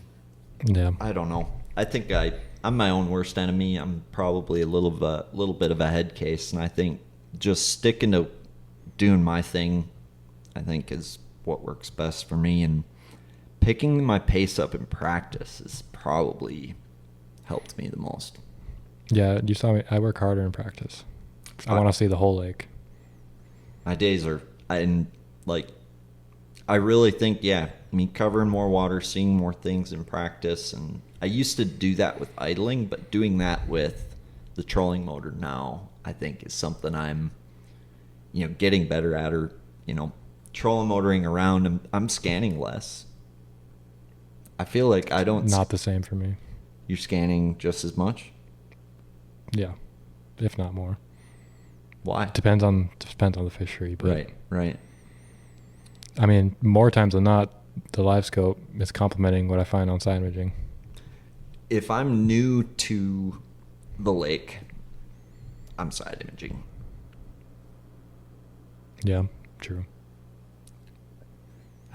It's just, what it used to be was I would side image, and I'd find a hole, or 5 of them, and you could rotate 5 of those, catch winning fish on 3 of them, or plan how that area would adjust based on the weather just by scanning it and rolling with that. And I guess that process just hasn't been as effective for me the last couple of years is all.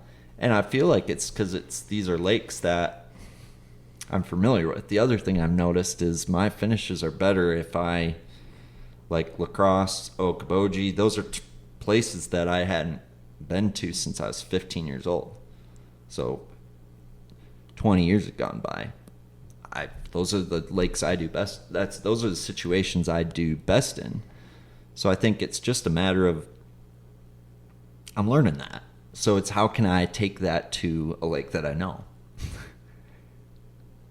and forget that much shit?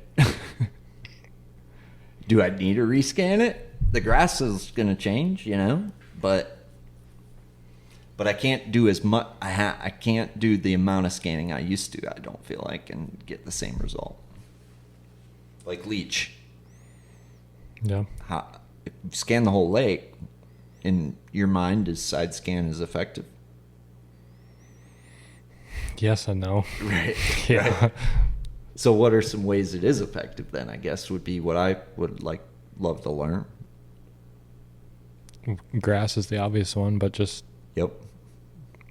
I mean, there's so much more than boulders out there. There's little other structures that they get on, and it's fine. I mean, there's so much stuff out there I found that I didn't pick up on, you know, when I scanned it last year or the year before. But yes, it's not as effective, but there's still some nuggets that I found that I think will play. There's a place for it. Yeah. And But I get what you're saying. For me, it's just I need to, like, it used to be the tool, Exactly. and it's just not the tool anymore. Yep. Yep. It's a tool. Mm-hmm. I'm excited to see you hold up a blue trophy this year, bud. We're running out of time. 2 more. Oh, yeah. Opens don't count for you? They're, You already got 2 of those?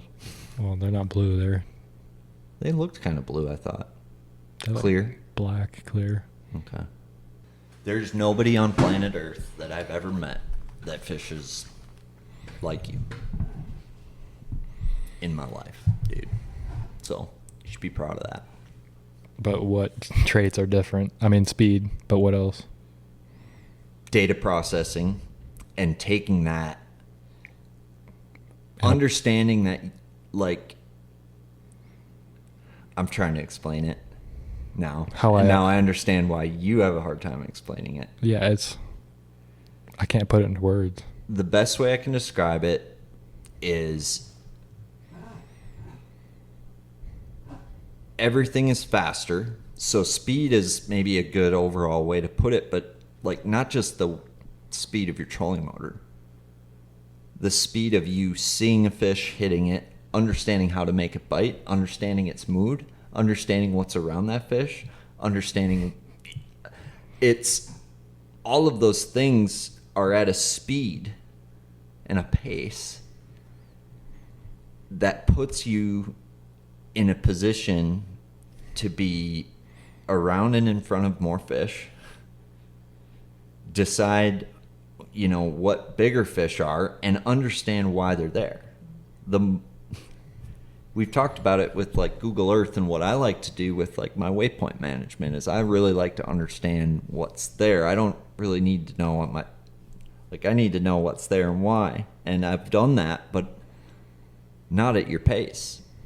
But I think what's cool about your pace is it's not just a pace, it's a tactfulness. It's pure tactfulness. Your pace doesn't mean you're burning a chatterbait, or it doesn't mean your lure's moving fast all the time. It means your lure's in the right place more often than everybody else, and you know why, and you're able to analyze that quicker and make decisions for the future faster.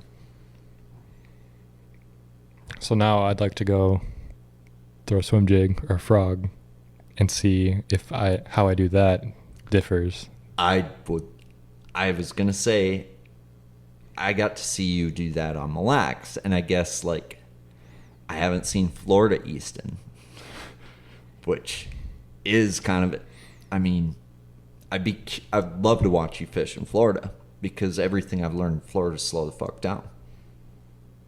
I mean, could be what burned me this year, but yeah. So, or yeah, fishing a frog. Like, I would love, there's no way your trolling motor's on 8 when you fish a frog the whole time. It is? No, yeah. Until I get a bite, pulls down, fan cast, but then I'm gone. Yep. Okay. So I would love to freaking largemouth fish with you sometime. I'd be super curious. Because, yeah, I mean, you fish with a lot of super good anglers, so I'd like to see how I compare. Or, yeah. Yeah, dude. I guess, are you talk about practicing for St. Clair and stuff? Are you practicing? Like, are you making sure you're not scoping a bunch? Oh, like I said, I've been on the mega largemouth tear. You know, I've just been obsessed with frogging and flipping as of late. So I've been obsessed with frogging as of late, and I need to get obsessed with flipping. Need to, because that's probably one of the areas of my game that could use a lot of work right now. I guess for me, flipping, it's same thing as scope, but analyzing, this little reed patch is that much thicker, and then, I analyze that stuff, Yep. I would say just as fast as live scope. I can flip faster than I can scope. That I will tell you. I can flip, skip, and do a lot of things faster than I could scope. But I've been pushing myself there. I feel like where I succeed shallow is them grimy bites where you gotta slow down. Same with deep. If it's a grimy bite, I'm speeding up. Like Sabine, Yeah. I was hustling.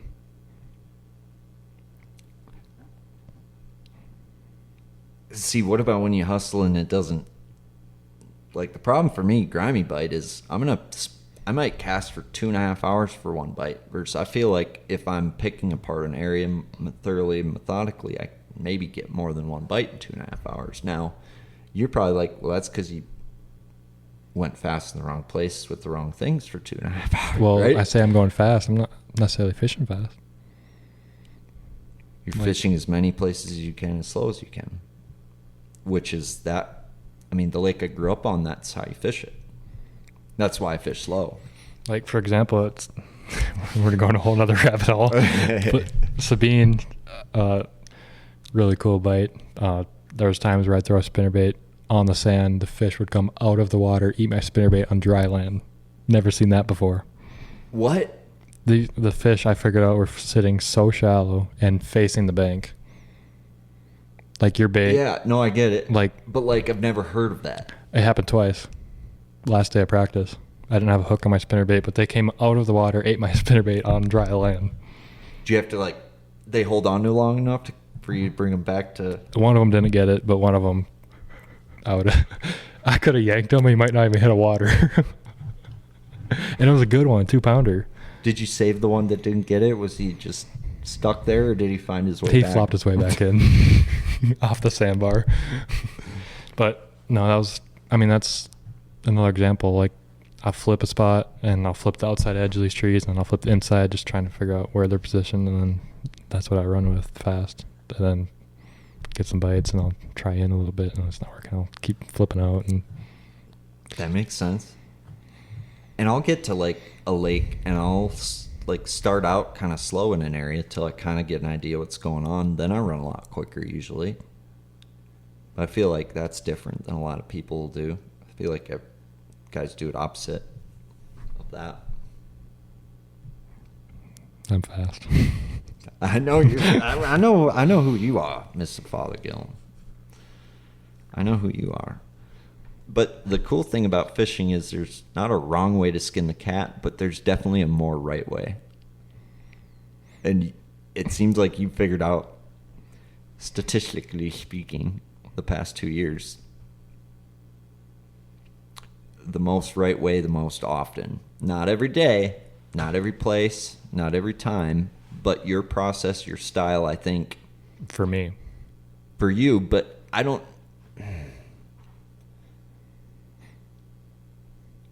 We're talking about goat talk here, okay? We're talking goat talk here, right? If you want to be the goat, I don't know how you do it a different way. Just me looking at what came before you.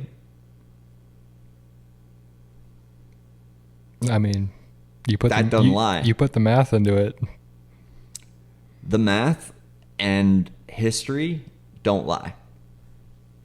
And you're right, works for you talk. You're right with the works for you talk, but when we're talking about being the best of all time, there is a style that's going to outweigh another, and it's proven itself over time. Not wrong. Is Kevin Van Dam the greatest bass angler of all time? Yep. Have you looked at his bass stats? So I heard us. Hang on. We'll pull it up. Yeah. It's the most ridiculous thing you've ever seen. Never be done again. No shot. You got me I excited don't have now. service. I forgot I don't have service in here. Oh, yeah. I just looked like not long ago. If I remember correctly, he fished roughly 300 something tournaments, Bassmaster tournaments. He was in the top 10 a third of those events. 100 of those. 300. 33% of the time he finished in the top 10. Not getting a check. Top 10. Okay. Is that a statistic you're... That blew my mind. It blows mine, but when I look at you, I'm wondering, where are you at on that right now? What is your rookie season on the Elite Series? Have you been in the top 10 33% of the time? Yes. Mine's skewed though because of college fishing. No, just this year. Just Elite this year, Series. yes. Yeah. That's all. We're just talking about Elite Series, or we're talking about Bassmaster in general for KVD. Your college don't count. We'll go Opens and Elites. Because he didn't have no freshman. Well, I guess maybe he probably had a freshman something down south, right? Had to. Had to. He didn't have college fishing. He learned it on the elites. I guess when we talked last time, I think on a podcast, Easton, well, no, 2 times ago, your goal was to make it on the Elite Series. And now, I guess that you're on the Elite Series, it's obviously Blue Trophy's that initial goal. But I know that there's something big driving you. And I know when you mention statistics like that about Kevin Van Dam, that I know that you have desires, that you have dreams, that you have You're getting into my numbers brain again. I am. In this top 10, 33% of the time, I wonder how much he won. Because I heard statistics floating around. He won that. 24 times. I wonder what percentage of that. Less than 5 then? No. No, more than that. Jesus. Way more than that. A quarter of the time. He won over Top 100 10. tournaments, though, so we'll call it 20%. No, because a third, top 10, you can't tell me he won. He won 24 events. He top 10'd. It was 100 something. Oh, I suppose, yeah. Okay. Yep, you're right. So we'll call it near 20%. He won 20% of the ones he top 10'd. It's ridiculous. That is ridiculous. Never be done again. Stats like that. How do you know? I think the game's changed. Well, Rick Clunn would say, never think that your best days are behind you. Oh, I fully believe that. Well, then you're at over 33% of the time now. Who's to say that I don't know be if I better am than if you that? put- if you You're put just a opens in. rookie. You're just a damn rookie. Stupid rookie. Who's to say that you're not? Are you going to get worse next year? I'm doing my best to try not to. You ain't going to get worse. So as long as you continue, like, we're talking about mindset, right? Mm-hmm. You keep your mindset. Who knows what the universe has in store for you? You're not Kevin Van Dam, but you might be his illegitimate child. We discussed that earlier. Don't rule it out. You DNA tested yet? We haven't even seen the tests.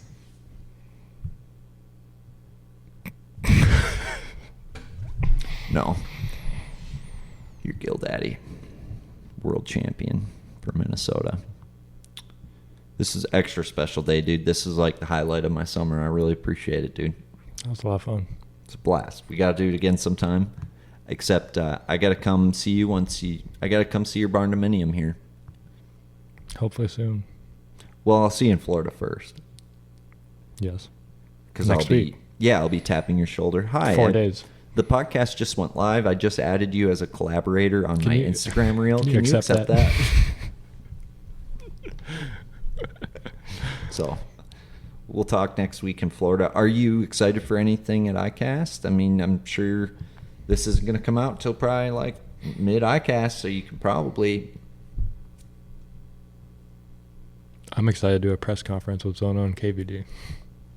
You're doing a press conference with Zona and KVD at ICAST? Covering all the new Strike King stuff. Cool. And for them to lump me in with those two is super, super cool for me. Well, you deserve it, dude. Appreciate it. Yeah, man. You earned it. Anybody who says otherwise doesn't know bass fishing. So, yeah, and if there's any commenters, just try commenting. I'll reply, okay? Do at Teal's Bass Galaxy. Yeah. Throw your hate my way. Throw your hate my way. No, I would, dude, you're living the dream, man. I'm so proud of you. So fucking proud of you. Thanks, man. Well, I hope you guys enjoyed this one as much as I did. I always love talking to this dude. This is one of the best brains in bass fishing right now, and he's proven himself on the world stage, ladies and gentlemen. Get a picture with this guy, and then get you on your way, bud. This is Teal's Bass Galaxy. Checking in, checking out.